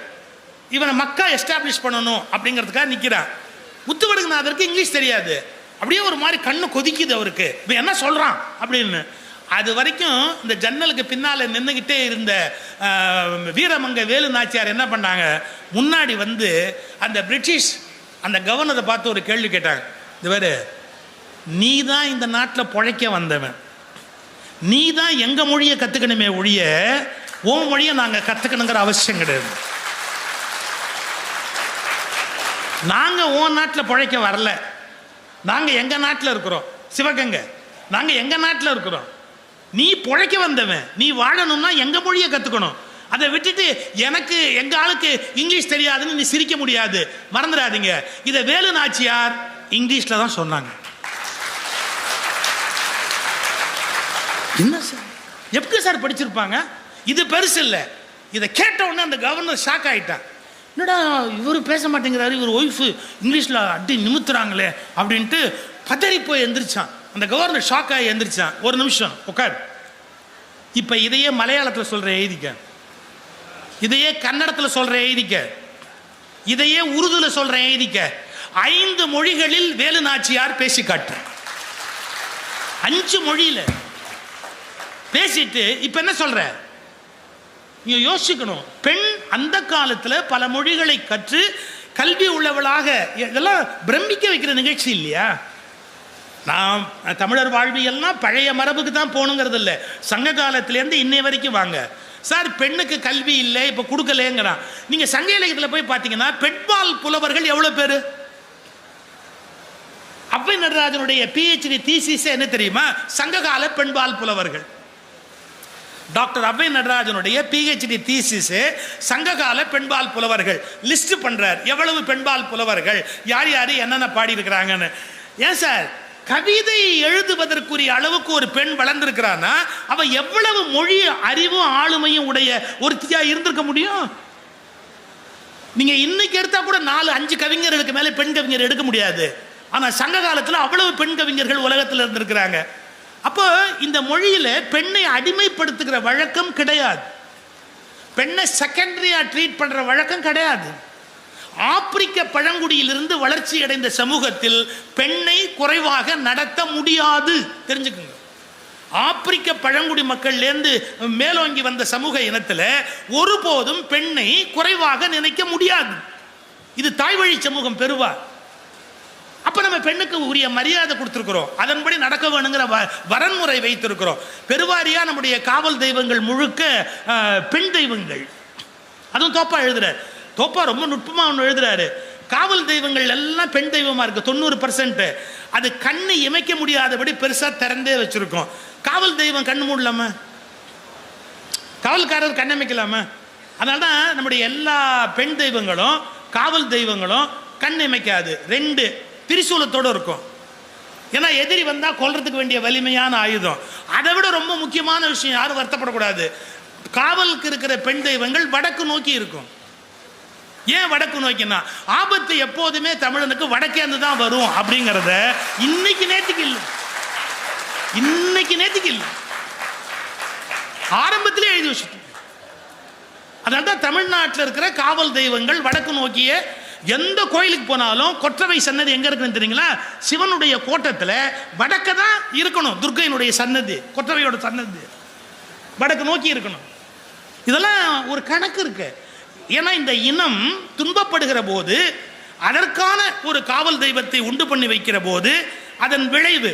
சார் நாம வடக்க தலை வச்சு படுக்கிறது இல்லை அப்படிங்கிற கருத்துக்கு ஏன் வந்தோம் தெரியுங்களா? தமிழர்கள் பல காரணம் சொல்லுவாங்க. வடக்க காந்தம் இழுக்குது, அப்படியே சில பேர் இழுத்துட்டு விட்டா பரவாயில்ல, வடக்க காந்தம் இழுக்குது. நம்ம அதற்காக இல்லை, நாம வடக்க தலை வச்சு படுக்க மாட்டோம். ஏன்னா தெற்கு திசையில லெமூரியா நம்முடைய முன்னோர்கள் கடல்ல ஆழ்ந்த இடம். நம்முடைய நீத்தாரை நோக்கி கால்களை நீட்டி படுக்கிற வழக்கம் தமிழனுக்கு கிடையாது. அதனால தெற்க கால் நீட்ட மாட்டோம், தெற்க கால் நீட்டி படுக்க மாட்டோம். தெற்க தலை வச்சோன்னா படுப்போம், தெற்க கால் நீட்டி படுக்க மாட்டோம். சில விஷயங்களை நம்ம புரிஞ்சுக்கணும். ஏன் இந்த மண்ணில் இப்படி ஏற்பட்டது அப்படிங்கிறத நம்ம புரிஞ்சுக்கணும். சொன்னா இது மாதிரி நிறைய சொல்லிக்கிட்டே போகலாம். இந்த மொழியை ஏன் நீங்கள் நேசிக்கணும், ஏன் காப்பாற்றணும், நான் ஒரு 2-3 விஷயம் சொல்கிறேன். மொழிங்கிறது, தமிழ் மொழிங்கிறது ஏன் சார் எழுத்துலேருந்து சொல் உருவாகுது. அது என்ன சார் மொழியை போய் ஏன் இப்படி தலைமையில் தூக்கி வச்சுக்கிட்டு தமிழை ஆடுறான்? அந்த அந்த அந்த ஒரு இந்த மொழி மாதிரி உலகத்தில் இல்லை, ஒரு மாதிரி இல்லை. இதுக்கு ஒருத்தர் ஒரு பதில் எழுதியிருக்கிறார். தமிழ் சூழல் மொழி அப்படிங்கிற கருத்தில் இருக்குமா? நன்றி நன்றி. இதுதான் தாய்க்குலத்தினுடைய பரிவு. ஹார்ட் டாக்டர் கூட பாருங்க, தமிழ் சூழல் இயல் மொழின்னா என்ன? சூழல் இயல் ஒன்னொன்னுக்கும் தனித்தனியா பேர் வச்சிருக்கோம். அந்த அந்த எழுத்தாளர் பேர் நக்கீரன் பேர். நம்ம அவர் இல்லை, நக்கீரன் கோபால் இல்லை, இன்னொருத்தர் நக்கீரன். அவர் தான் அந்த புத்தகம் எழுதியிருக்கிறார். என்ன நுட்பமா யோசிக்கிறார் பாருங்க. இங்கிலீஷில் மவுஸ் டீர் அப்படின்னு ஒரு வார்த்தை இருக்கு. மவுஸ் டீர் ஆங்கிலத்தில் ஒரு விலங்கு, சின்ன விலங்குக்கு மவுஸ் டீர்னு பேர். இது அப்படியே தமிழில் மொழிபெயர்த்தவன் என்ன பண்ணிட்டான்? மவுஸ் டீரை எலிமான் அப்படின்னு மொழிபெயர்த்தான். தவறு. நீங்கள் அவசரப்பட்டு மட்டும் தமிழில் மொழிபெயர்க்கக்கூடாது. இப்போ கம்ப்யூட்டரில் கூட மவுஸ்ன்னு வச்சுருக்குறோம், எலின்னா மொழிபெயர்க்க முடியும் அதுக்கு? இல்லை சொடுக்கிங்கிறோம். நம்ம எத்தனை மாற்றி சொல்கிறோம். ஸ்கேன் வருடி அப்படிங்கிறோம் இல்லையா? நம்ம புதுசாக சொல்ல உருவாக்குவோம். பிற மொழிகள் ஆங்கிலத்தை அப்படியே வழிமொழிகிற போது புதிய சொற்களை பெற்றுக் கொடுக்கிற இளமை தமிழுக்கு உண்டு. இந்த வயிறு மலடி வயிறு இல்லை, அதில் புதுசு புதுசாக சொல் பிறக்கும். வருடி என்ன? ஸ்கேனிங்க்கு ஒரு அழகான வார்த்தையை நம்ம கண்டுபிடிக்கிறோம். சொடுக்குங்கள் அப்படிங்கிறோம், அந்த இணைப்பை சொடுக்குங்கள் அப்படிங்கிறோம். இருங்க, இதை எலிமான்னு ஏன் மொழிபெயர்க்க கூடாது அப்படின்னு கேட்டா, பழைய தமிழ் இலக்கியங்களை படிச்சு பார்த்தா அதுக்கு ஒரு பேர் வச்சிருக்கான். நீங்க இமேஜினே பண்ண முடியாது. அதுக்கு என்ன பேர் தெரியுங்களா? சருகு மான். சருகுன்னா மெல்லி சேர்த்தனோட இருக்கிறது. இந்த மானுக்கு அவன் மவுஸ் டீருங்கிறான், அதை இவன் என்ன சொல்றான்? சருகு மான் அப்படின்னு பெயர் வைக்கிறான். அதுல இன்னொரு பெரிய ஆச்சரியம், நாம அதை மான் வகைன்னு இலக்கியம் தெரிஞ்சவன் சொல்லும் போது மலைவாழ் மக்கள் இருக்காங்க இல்லையா, அவங்க மொழி தமிழ் இல்லை, அவங்க வேற மொழி பேசுறவங்க. மலைவாழ் மக்கள், பழங்குடி மக்கள், மேற்கு தொடர்ச்சி மலையில வாழ்கிற பழங்குடி மக்கள், அதுக்கு ஒரு பேர் வச்சிருக்கிறாங்க, கூரன் பன்றி. இப்பதான் நீங்க சிந்திக்கணும். நாம அதை எலிமான்னு மான் வகைன்னு நினைச்சிட்டோம். அப்புறம் சருகுமான்னு பேர் இருக்கிறத பெருமையா சொல்றோம். ஆனா அந்த அந்த விலங்கோடு காட்டுக்குள்ள வாழுகிற மக்கள் தான் அது மான் வகை இல்லை பன்றி வகைன்னு கண்டுபிடிச்சு கூரன் பன்றி அப்படின்னு அதுக்கு பேர் வைக்கிறான். இதுல எதுக்காக இந்த இடத்த சொல்றேன்னா, அந்த ஆசிரியர் எழுதுறாரு, அந்த மேற்கு தொடர்ச்சி மலையில் வாழுகிற பழங்குடி மக்களுடைய மொழிக்கு எழுத்து இல்லை, பேச்சு வழக்கு மட்டுமே இருக்கிறது. இந்த மொழிகள் அழிந்தால் என்ன என்று பல பேர் அலட்சியமாக பேசுகிறார்கள். நன்றாக புரிந்து கொள்ளுங்கள், ஒரு மொழியின் அழிவு என்பது எழுத்துக்களின் அழிவு அல்ல, அங்கு கண்டுபிடிக்கப்பட்ட உண்மைகளின் அழிவு. சார் அது பன்றின்னு கண்டுபிடிச்சிருக்கான் சார் அவன், இதை மான்னு நம்ம சொல்லிட்டு இருக்கிறோம், அது பன்றி வகை அப்படிங்கிறான். சரி, உங்களுக்கு யானையினுடைய அந்த துதிக்கைன்னு சொல்லியிருக்காங்கல்ல, துதிக்கைக்கு என்ன விளக்கம் சொல்லி கொடுத்துருக்காங்க? யானையோட தும்பிச்சாங்கைங்கிறான் சில பேர், துதிக்கை அப்படின்னு. நாம் இன்னும் ஒருபடி மேலே போயிட்டோம். யார் வந்தாலும் குட் மார்னிங் போடுது. விஐபி வந்தால் பெருசாக குட் மார்னிங் போட்டு 4 நாள் வாங்கிச்சு. எனக்கு தெரிஞ்சு சார், ஒரு விலங்கு அவமானப்படுத்துறதுக்கு இதை விட வேறு சிறந்த வழி இருக்க முடியாது. கேவலம் ஒரு ரூபாய் 2 ரூபாய்க்கு குட் மார்னிங் போடுற வேலைக்காக யானை படைக்கப்பட்டது. 5 டன் மரத்தை அப்படியே இழுக்கக்கூடிய ஒரு விலங்க 5 ரூபாய்க்கு குட் மார்னிங் போட வச்சான் பாருங்க. நம்மளால விட மோசமான ஒரு ஆள் உலகத்தில் இருக்க முடியாது. எனக்கு ரொம்ப சந்தோஷமான செய்தி. இனிமேல் கோயில்களில் கூட யானை வானான்னு சுப்ரீம் கோர்ட்டில் ஆர்டர் போட்டாங்க. இருக்கிற வரைக்கும் வச்சுக்கோங்க, இனிமேல் புதுசாக உள்ளே கொண்டாடாதீங்கட்டாங்க. தவறு சார் அது. நம்ம மற்றவங்களை பற்றி கவலைப்படுறதே இல்லை. 3 விஷயம் யானையோட இயல்பு உங்களுக்கு தெரியுமா? 18 மணி நேரம் சாப்பிடணும். 18 மணி நேரம் சாப்பிடணும் யானை. அதை விட ரொம்ப முக்கியம், 18 மணி நேரம் நடந்துக்கிட்டே இருக்கணும். அது மேற்கு தொடர்ச்சி மலையில், கேரளாவுக்கு அந்தாண்ட மேற்கு தொடர்ச்சி மலையில் புறப்பட்டா மைசூர் வரைக்கும் போகும். திரும்பி அங்கேருந்து இது வரைக்கும் வரும். அப்படிப்பட்ட ஒரு வாழ்க்கை முறை உடையது. அதை சர்க்கஸ்னு சொல்லுங்க, கோயில்னு சொல்லுங்க, எதை சொல்லி நீங்க விலங்கு போட்டு கட்டி வச்சிங்களே, இந்த பாவத்தை 7 தலைமுறையிலும் யாராலும் தொலைக்க முடியாது. எழுதி வச்சு. யானை சுதந்திரமா இருக்கிறதுக்கு பிறந்த விலங்கு, அது நடக்கிறதுக்கு பிறந்த விலங்கு.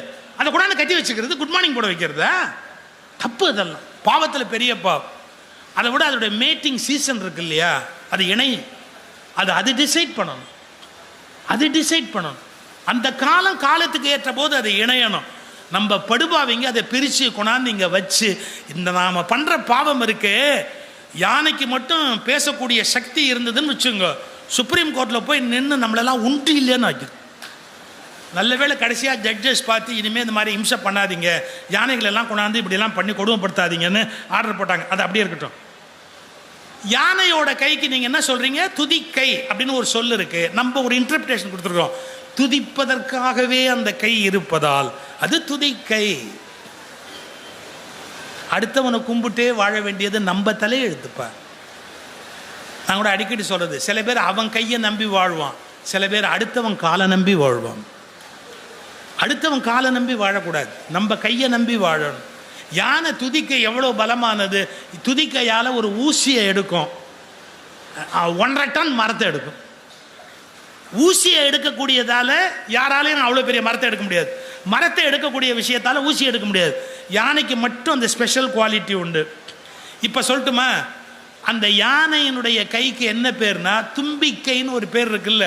தூம்பு ப்ளஸ் கை, தூம்புக்கை அப்படி வந்தது தமிழில். ஏன் அதுக்கு தூம்புக்கை அப்படின்னு பேருனா, சார் நிகண்டுகளில் என்ன குறிப்பிடுறான்னா, இந்த யானையோட துதிக்கை இருக்குல்ல, அது ஒரு டைப் ஆஃப் ஜவ்வு அதில் அமைக்கப்பட்டது. அது வேணுங்கிற அளவு சுருங்கிக்கும், தண்ணி அப்படியே உறிஞ்சும், திரும்பி அப்படியே ஃபவுண்டன் மாதிரி பீச்சி அடிக்கும். அது சில சவ்வு வகைகளால் ஆனது. அதுக்கு தமிழில் என்ன பேர்னா தூம்புன்னு பேர். தூம்புகளின் மூலம் அமைக்கப்பட்ட கை என்பதாலே தூம்புக்கை என்றாயி அது தும்பிக்கை என்று ஆனது. அதனுடைய அந்த அந்த கையினுடைய தன்மை சில ஜவ்வுக்களால் ஆனது அப்படிங்கிற சூழல் இயலை அதனுடைய உறுப்பில் எழுதி வைத்த ஒரு செயல். இன்னொன்று, ஒரு மொழிக்குன்னு ஒரு பண்பாடு இருக்கு, ஒரு இனத்துக்குன்னு ஒரு பண்பாடு இருக்கு, ஒரு வாழ்க்கை முறை இருக்கு. நம்ம வீடுகளில் தத்தெடுத்து பிள்ளைகளை வளர்க்குற போது சில பேர் சொல்லுவாங்க, வீட்டில் பிள்ளையை சீண்டும் போது சொல்லுவாங்க, ஏம்மா என்னை எப்போ பெத்த, இல்லை என்னை ஏன் பெத்த. அதான் ரொம்ப பிள்ளைங்க இப்போ கேட்குற கேள்வி, என்னை ஏன் பெத்த அப்படின்னு கேட்கும். அது ஏதாவது ஒன்று வாங்கி கொடுன்னு கேட்கும், வாங்கி தர மாட்டேன்னா ஏன் என்னை பெத்த அப்படின்னு ஒரு கேள்வி கேட்கும். உடனே அம்மாலாம் விளையாடுவாங்க, அப்பாலாம் விளையாடுவாங்க. நான் ஒன்று பெக்கலை, தவுட்டுக்கு வாங்கினேன், தவுட்டுக்கு தான் ஒன்று வாங்கினேன். இதை வச்சு பரமசிவம் ஒரு கட்டுரை எழுதுறாரு, ஐயா ஏன் தவுடுன்னு ஒன்று கண்டுபிடிச்சா. தவுட்டுக்கு வாங்குறதுன்னு ஒரு தத்தெடுக்கிறவங்க அந்த காலத்தில் ஒரு பிடி தவுட்டை கொடுத்துட்டு அந்த குழந்தைய வாங்கிக்குவாங்க. 2 விஷயம் இருக்குது. கான்ட்ராக்ட் சேல் என்டர் பண்ணுற போது விலை கொடுத்து ஒன்றை வாங்கிட்டா அதை திருப்பி அவன் கேட்க முடியாது.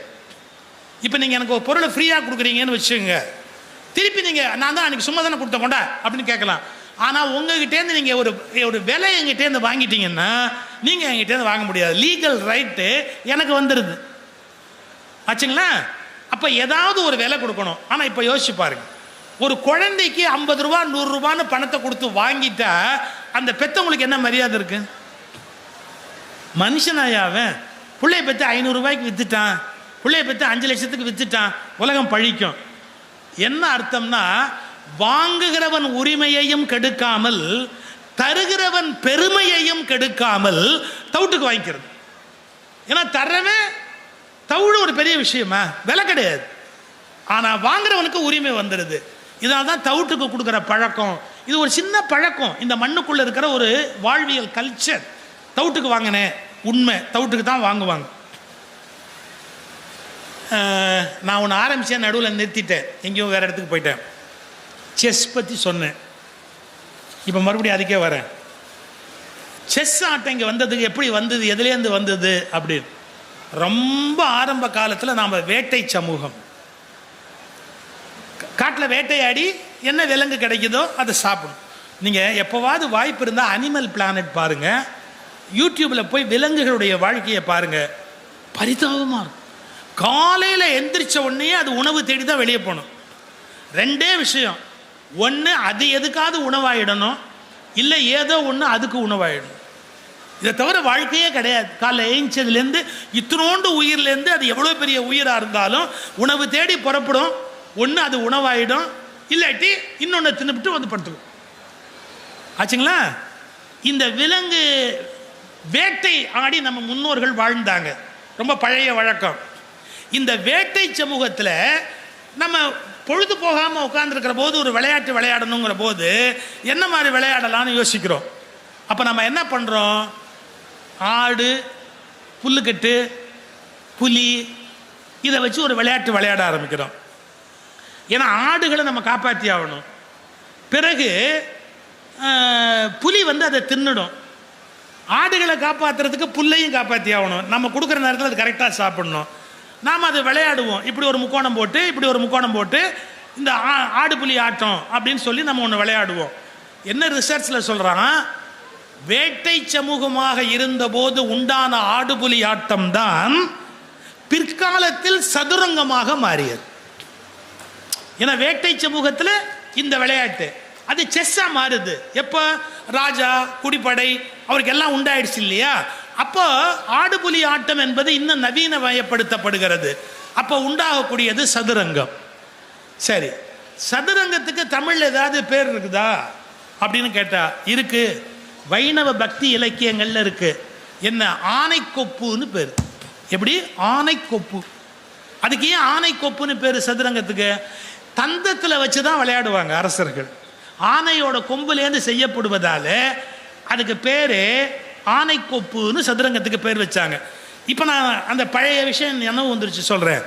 சார் அதில் யார் இருக்கா? ராஜா இருக்கார், கரெக்டா? ராணி இருக்காங்க, கரெக்டா? ராணி ரொம்ப ஃபாஸ்ட்டாக போவாங்க, வருவாங்க, எப்படி வேணாலும் எல்லா டைரக்ஷன்லையும் போவாங்க. வந்துச்சா? மூணாவதாக யார் வச்சுருக்கிறேன் செஸ்ஸில்? ஆர்ச்சி பிஷப், பிஷப் மூணாவது. அப்போ நீங்கள் என்ன புரிஞ்சுக்கணும், மதகுரு இல்லாமல் அரசியல் இல்லை என்பதை என்றோ விளையாட்டில் குறித்து வைத்து விட்டார். சார் தளபதி இருக்க வேண்டியது, அதாவது யாரு அந்த போர்படை தளபதியும் இருக்க வேண்டியது தான். சாமியார் இருக்காங்க, என்ன வேலை? சாமியாருங்க பண்ற அரசியல் உலகத்தில் வேற எவனுமே பண்ண முடியாது.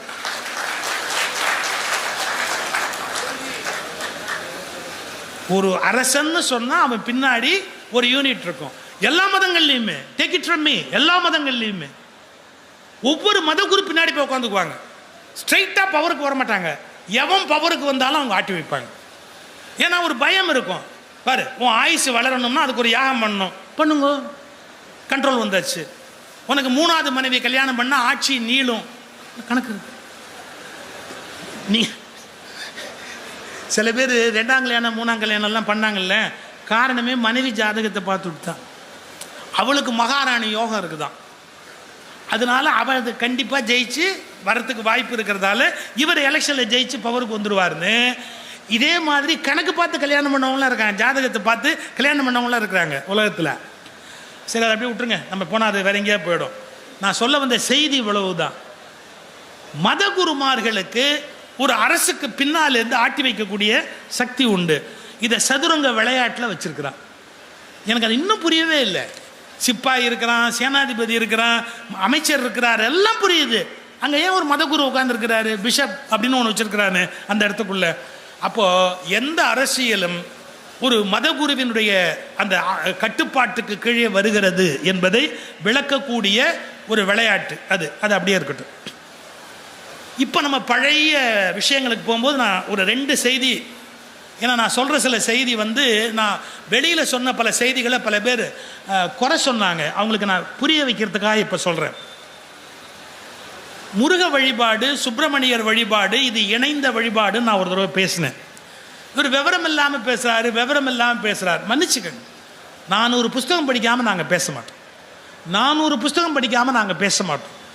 நான் வானமாமலை முருக ஸ்கந்த இணைப்புன்னு ஒரு புஸ்தகமே எழுதியிருக்கிறது. நான் வானமாமலை அதுக்குரிய சான்றுகளை எல்லாம் போட்டு புஸ்தகமே எழுதியிருக்கார். ஹிஸ்டரி ஆஃப் தமிழ்ஸ் அப்படின்னு ஒரு புக் இருக்கு, சீனிவாச ஐயங்கார் எழுதினது, 1906.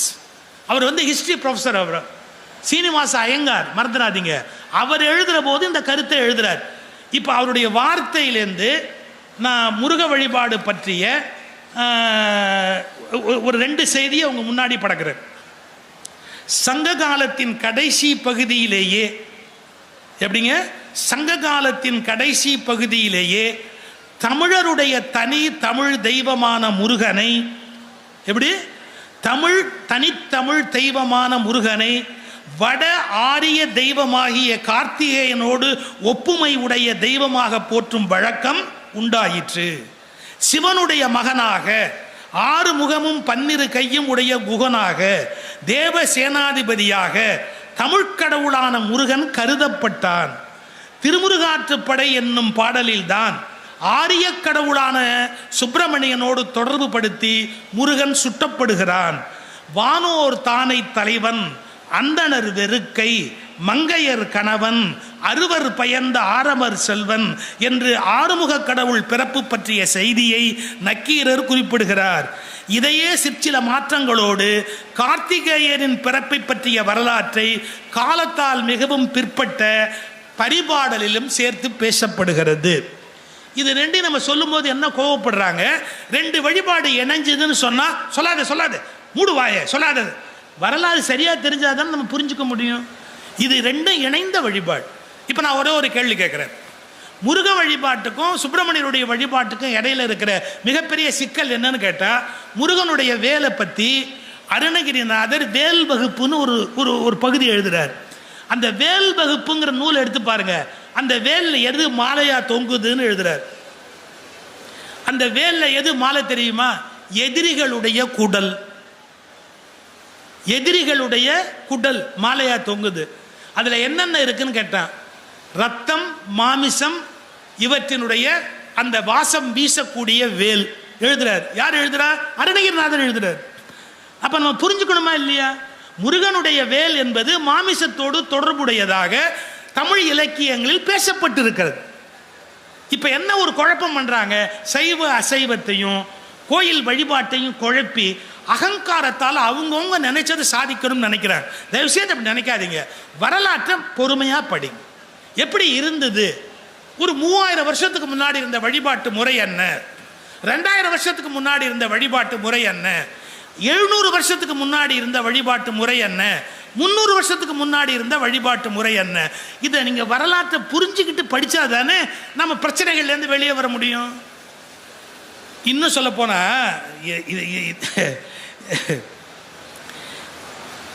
இப்ப நான் படிக்க போற வார்த்தை என்னது இல்லைங்க.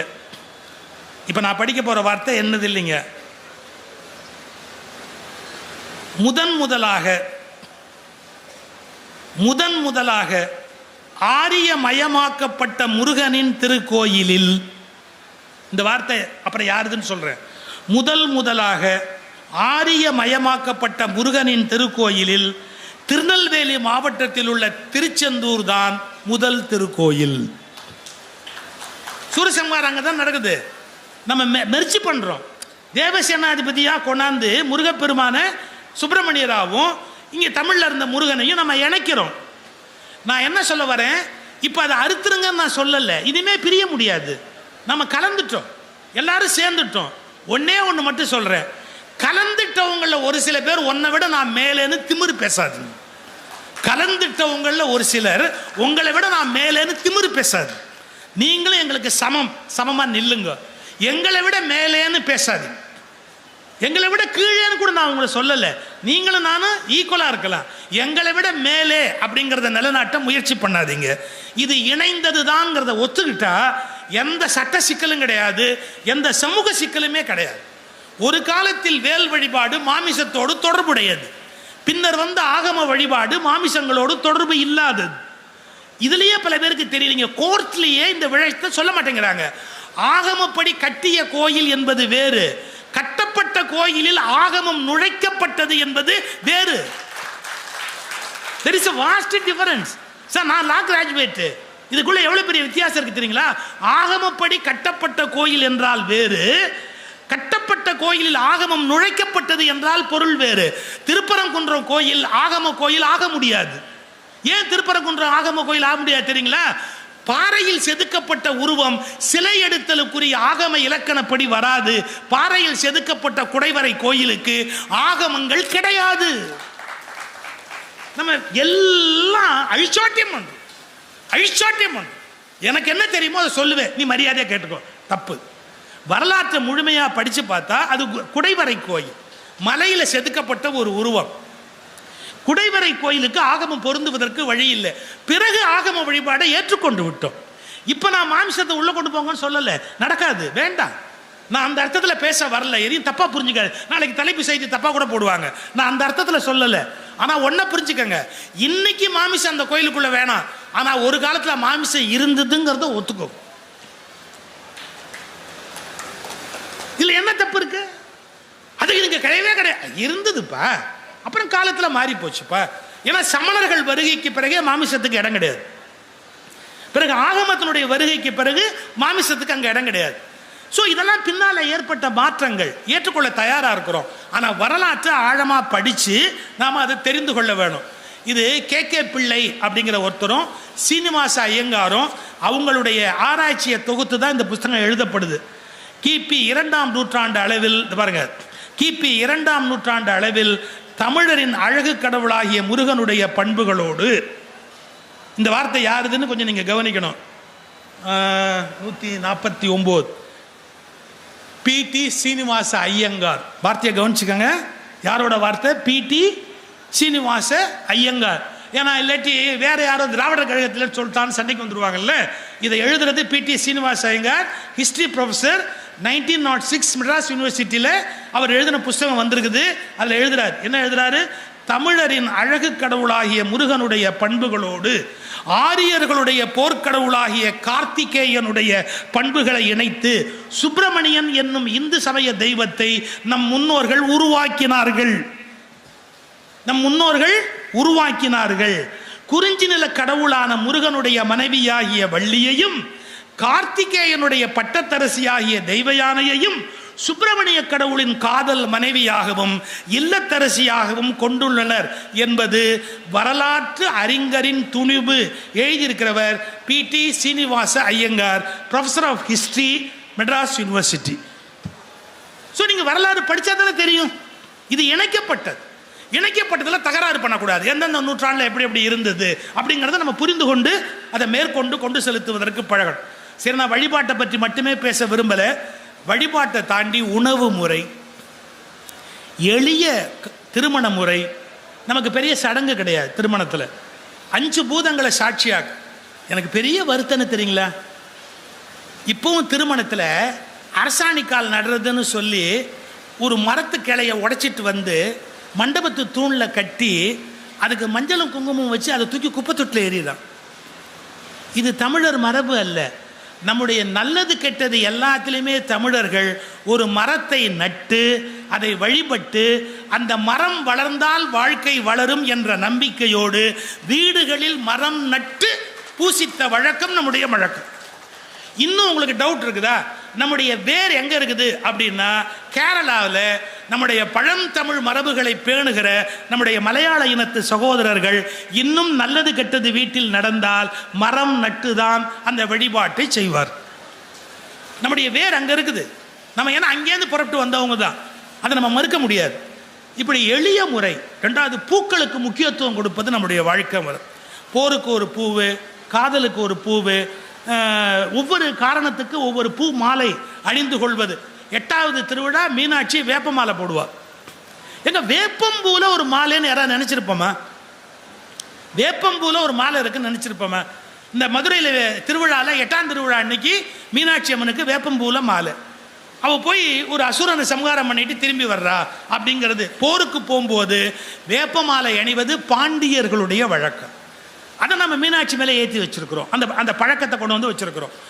இதை விட ஒரு ஆச்சரியம் சொல்லட்டுமா? நிலத்தை பகுத்த போது குறிஞ்சி, முல்லை, நெய்தல், மருதம் எவ்வளோ அழகாக வகுத்து வச்சிருக்கிறோம். நானிலம்னு அதுக்கு பேர் வச்சோம். 4 நிலங்கள் சேர்ந்ததால அதுக்கு நானிலம் அப்படின்னு பேர். அது தெரிஞ்சிட்டா 5வது பாலை நானிலம். என்கிட்ட ஒரு ஹைஸ்கூல் பையன் கேட்டான், எப்படி சார் ஞாபகம் வச்சுக்கிறது அப்படின்னு. Very simple. அருவி, ஆறு ஓடி கடலில் போய் கலக்கணும், இவ்வளோதானே? அது எங்கேருந்து கிளம்பும்? அருவி, மலை. எது வழியாக ஓடி வரும்? காடு. அப்புறமா எங்கே வந்து பாயும்? வயல். எங்கே போய் கலக்கும்? கடல். இது 4ஐயும் பிரித்து வச்சான். மலைக்கு குறிஞ்சின்னு பேர் வச்சான், காட்டுக்கு முல்லைன்னு பேர் வச்சான், அது வயலாயிட்டா மருதம்னு பேர் வச்சான், அது கடலில் போய் கலந்தா நெய்தல்னு பேர் வச்சான். ஒரு ஆறு போகிறது தான். 6 வழின்னு அர்த்தம். ஒரு ஆறோட டிராவல் இருக்கு இல்லையா? இப்படி இயற்கையோடு இணைந்த ஒரு வாழ்வியல் நம்முடைய. கர்ப்பமான விலங்குகளை கொல்லக்கூடாது வேட்டையில். பழைய தமிழ் மரபு. விலங்கு கர்ப்பமாக இருந்தால் வேட்டைக்கு போகிறவங்க கொல்ல மாட்டாங்க. ஏங்க இப்போ கூட நம்முடைய வாழ்க்கை முறையில் புரட்டாசி மாதம் சைவம்னு பின்பற்றுறானே, ஏன்னு யாராவது யோசிச்சிங்களா? ஏன் அன்னைக்கு போட்டு சாப்பிட்ட சாமி அடிச்சுடுவார். ஐப்பசி சாப்பிட்டதே இன்னும் நிற்கிது. இப்போ புரட்டாசியில் உள்ள போன, ஏய் போன மாதம் நீ சாப்பிட்டு கேட்க மாட்டாரு. புரட்டாசியில் சாப்பிட மாட்டாங்க. ஏன் தெரியுங்களா? எல்லா விலங்குகளும் கருவுறுகிற காலம் புரட்டாசி. மேட் பண்ணி மழை முடிஞ்சிருக்கும். மழை முடிஞ்ச உடனே இனவிருத்தி பண்ணோம். இனவிருத்தி பண்ணி மேட் பண்ணுறது. சார், மேட் பண்ணி இனவிருத்தி பண்ணுற காலத்தில் கொண்டுட்டீங்கன்னா அந்த இனம் வளராது சார். அதனால வேண்டாம் அப்படி. அதே நீங்கள் பெரிய புராணத்தில் வருது. கண்ணப்ப நாயனார் வேட்டைக்கு போகிறாரு. நடை தளர்வுறு, கண்ணுக்குட்டி வயிற்றில் இருக்கிற குட்டி வயிற்றில் இருக்கிற விலங்கு நடக்க முடியாமல் கஷ்டப்படும்ல, அதை கொல்ல மாட்டாங்க. சினை உற்ற விலங்குகளை கொல்லுதல் கூடாது. ஒரு வேட்டையில் கூட ஒரு அறம். இந்த மாதிரி ஒரு நெறிமுறையோடு கூடிய ஒரு வாழ்க்கை முறை. நீங்கள் இலக்கியத்தை படிக்கிற போது சங்க இலக்கியம் மட்டும்தான் நான் சொல்கிறேன்னு நினைக்காதீங்க. பெரிய புராணம் படிங்க. ஏன் பெரிய புராணம் தெரியுங்களா? பெரிய புராணத்தில் ஹிஸ்ட்ரி இருக்குது, எத்தனையோ விஷயங்கள் இருக்குது. எங்கள் அக்கா சாரதா நம்பி ஆரூரன் ஒரு குறிப்பு சொன்னாங்க. சுந்தரமூர்த்தி சுவாமிக்கு கல்யாணம் ஆன டைம் சொல்லுவியான்னார். கல்யாணம் நின்று போன டைம் ஆனால் இல்லை, கல்யாணம் நின்று போன டைம் சொல்ல முடியுமான்னு கேட்டாங்க. எப்படிக்கா சொல்கிறதுன்னு. சுந்தரமூர்த்தி சுவாமி அப்போ ஒரு தேவாரம் பாடுறாரு. அவர் தேவாரம் பாடின அந்த இசை பண்ணு, அந்த பண் ஒலிக்கிற நேரத்தை கணக்கு பண்ணா கல்யாணம் நின்ன நேரம். இந்த பண்ணு தான் இப்போ பாடணும் கோயிலில் அப்படின்னு தமிழ் பண்கள். இப்படி வாழ்வியல்ல உணவு, திருமணம், சடங்கு, எளிமை, தூய்மை, மிக அழகுணர்ச்சி, எஸ்தட்டிக் சென்ஸ், அழகுணர்ச்சி, பொறாமையற்ற ஒரு வாழ்வு. இன்னும் நீங்கள் புறநானூரெல்லாம் எடுத்து பார்த்தா அறம் சார்ந்த சிந்தனைகள். இன்னொன்று மறந்துடாதீங்க, சமணர்கள் கொடுத்த அறநூல்கள் ரொம்ப இம்பார்ட்டன்ட். சமணர்கள் கொடுத்த அறநூல்கள் தமிழின் மிகப்பெரிய சொத்து. தமிழை எப்படி வாழணும் அப்படிங்கிறதுக்கு அவர்கள் எழுதி வைத்து விட்டு போன நீதி நூல்கள் மிக மிக முக்கியம். இதெல்லாம் எடுத்து படித்தா உலகத்தின் ஒப்பற்ற பெருமைக்குரிய ஒரு இனமாக ஒளி வீசி கொண்டிருந்த தனித்த ஒரு இனம் தமிழ் இனம். அவர்களது வாழ்வியல் புத்தகங்கள் மூலம் தேடுகிற போது நமக்கு ஒரு புத்துணர்ச்சி தரக்கூடிய ஒன்று. இதை நீங்கள் எல்லாம் தனித்தனியாகவும் படிக்கலாம். இந்த ஒன்று தமிழ்நாட்டு வரலாற்று குழு, தமிழ்நாட்டு வரலாறு, சங்ககாலம் வாழ்வியல், அதில் அவ்வளவு அழகாக கட்டிடக்கலை, சிற்பக்கலை, ஓவியக்கலை எல்லாத்த பற்றிய குறிப்பும் இதில் இருக்குது. இவற்றை படிப்பதற்கு முயற்சி பண்ணணும். இந்த புத்தக கண்காட்சி திருவிழா பயனுடையதாக மக்கள் வாழ்வில் ஒரு பெருமாற்றத்தை உண்டு பண்ண வேண்டும் என்று அன்போடு வேண்டி விடைபெறுகிறேன். நன்றி.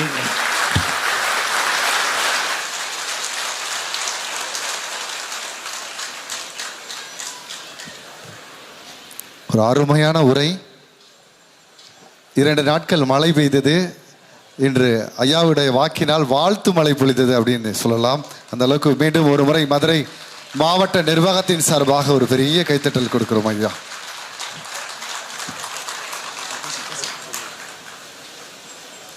தமிழனின் பண்டைய வாழ்வு எப்படி இருந்தது என்று பக்கங்களை புரட்டி பார்க்காமல் அழகான பேச்சின் மூலமாக நம்ம கண் முன்னாடி கொண்டு வந்த ஐயா சுகிசிவம் ஐயா அவர்களுக்கு மனமார்ந்த வாழ்த்துக்களும் நன்றிகளும். வாழ்த்து வயதில்லை என்பதால் வணங்குகிறேன். ரொம்ப அற்புதமா இருந்தது. உண்மையிலே தமிழன் சில விஷயங்களை செய்தான் அப்படின்னா எதற்காக அதை செய்தான் யாருக்குமே தெரியாது. நம்ம ஏன் தலை இந்த பக்கம் வச்சு தூங்குறோம்னு தெரியாது. உண்மையிலே தமிழன் வந்து வேட்டைக்கு போகும்போது என்ன மாதிரி ஒரு விஷயத்தை கடைபிடித்தான் என்று தெரியாது. அழகான விஷயங்களை மாணவர்களுக்கு ஏற்றாற் போல் பெரியவர்களும் ரசிக்கும்படி கூறிய ஐயா அவர்களுக்கு மனமார்ந்த நன்றி. இன்றைக்கு 7ஆம் நாள் நிகழ்ச்சி வரவேற்புரை, வாழ்த்துரை, சிறப்புரை எல்லாமே பார்த்தாச்சு. அதனைத் தொடர்ந்து நன்றி உரை இருக்கின்றது. நாளை சிறப்பு நிகழ்ச்சிகள் என்னென்ன என்ற 8ஆம் நாள் நிகழ்ச்சி அதுக்கு முன்னாடி பார்த்துடலாம். நாளை தினம் 8ஆம் நாள் நிகழ்வாக வரவேற்புரை நிகழ்த்துவதற்காக வருகை தருகிறார் மாவட்ட ஊரக வளர்ச்சி முகமை செயற்பொறியாளர் திருமதி மா இந்துமதி அவர்கள். வாழ்த்துரை வழங்குவதற்காக திருமதி கா வானதி அவர்கள், திட்ட இயக்குனர், மாவட்ட ஊரக வளர்ச்சித்துறை, மதுரை. நாளைய தினம் சிறப்புரையாற்ற மேடைக்கு வருகை தரவிருக்கிறார் தெற்கின் எழுச்சி என்ற தலைப்பினிலே தூத்துக்குடி நாடாளுமன்ற உறுப்பினர் திருமதி கவிஞர் கனிமொழி கருணாநிதி அவர்கள் நாளைய தினம் இந்த மேடைக்கு வருகை தரவிருக்கிறார். அவரை தொடர்ந்து நன்றியுரை வழங்குவதற்காக திரு மு அரவிந்த் அவர்கள், உதவி இயக்குனர், ஊராட்சிகள் துறை. நாளைக்கு நம்மளோட நிகழ்ச்சியோட சிறப்பு விருந்தினர், எல்லார் மனதிலும் நின்ற வென்ற அழகான ஒரு தமிழ்ச்சியை நாம் இங்கு பார்க்கவிருக்கிறோம். ஸோ இதே மாதிரி நாளைக்கும் நிகழ்ச்சிக்கு மாணவர்கள் அனைவரும் வந்து சிறப்பிக்க வேண்டும். அதனை தொடர்ந்து நிகழ்ச்சியின் நிறைவாக நன்றியுரை நம்மளே. சரி, நன்றி உரை தெரிவிக்கிறது வந்து ரொம்ப ரத்திர சுருக்கமாக இருக்கணும். ஏன்னா ஆல்ரெடி பேச்சை கேட்டு எல்லார் முகமும் சோர்ந்திருக்கு, எல்லாருக்கும் பசி எடுக்க ஆரம்பிச்சிருச்சு இல்லையா? ஸோ வரவேற்புரை வழங்கிய எங்களுடைய மருத்துவர் மா செல்வராணி அவர்கள், இதயவியல் துறை தலைவர், மதுரை மருத்துவக் கல்லூரியைச் சேர்ந்த எங்களுடைய மருத்துவருக்கு மனமார்ந்த நன்றியை தெரிவித்துக் கொள்கிறேன். அதனைத் தொடர்ந்து சிறப்புரை வழங்கிய ஐயா சுகிசிவம் அவர்களுக்கு, தமிழன் வாழ்வில் என்னென்ன செய்தான் என்பதை எங்கள் கண் முன்னாடி கொண்டு வந்த எங்கள் ஐயா அவர்களுக்கும் மனமார்ந்த நன்றியை தெரிவித்துக் கொள்கிறேன். இந்த நிகழ்ச்சியில் இந்த இருவரும் இல்லாவிட்டால் இந்த நிகழ்ச்சி இன்றைக்கு வெற்றிகரமாக இருந்திருக்குமா என்றால் கிடையாது. மாணவர்களுக்கும் எங்கள் புத்தக வாசிப்பாளர்களுக்கும் தங்களுடைய அன்பான கருத்துக்களை பதிவிட்டு பொன்னான நேரங்களை செலவித்த இருவருக்கும் பலத்த கைத்தட்டல்களோடு இந்த விழாவினை நிறைவு செய்ய நான் கடமைப்பட்டுள்ளேன். பள்ளி கல்வித்துறை, பொது நூலக இயக்ககம், மதுரை மாவட்ட நிர்வாகம், தென்னிந்திய புத்தக விற்பனையாளர்கள் மற்றும் பதிப்பாளர்கள் சங்கம் இணைந்து வழங்கக்கூடிய இந்த புத்தக திருவிழாவின் 7ஆம் நாள் நிகழ்வு இனிதே நிறைவு பெற்றது. நன்றி அனைவருக்கும். மீண்டும் நாளைய நிகழ்வில் சந்திப்போம். அதுவரை உங்களிடமிருந்து விடைபெறுவது உங்கள் நிகழ்ச்சி தொகுப்பாளர் ஆதித்யா மகேந்திரன் மற்றும் டாக்டர் நீதி. நன்றி, வணக்கம்.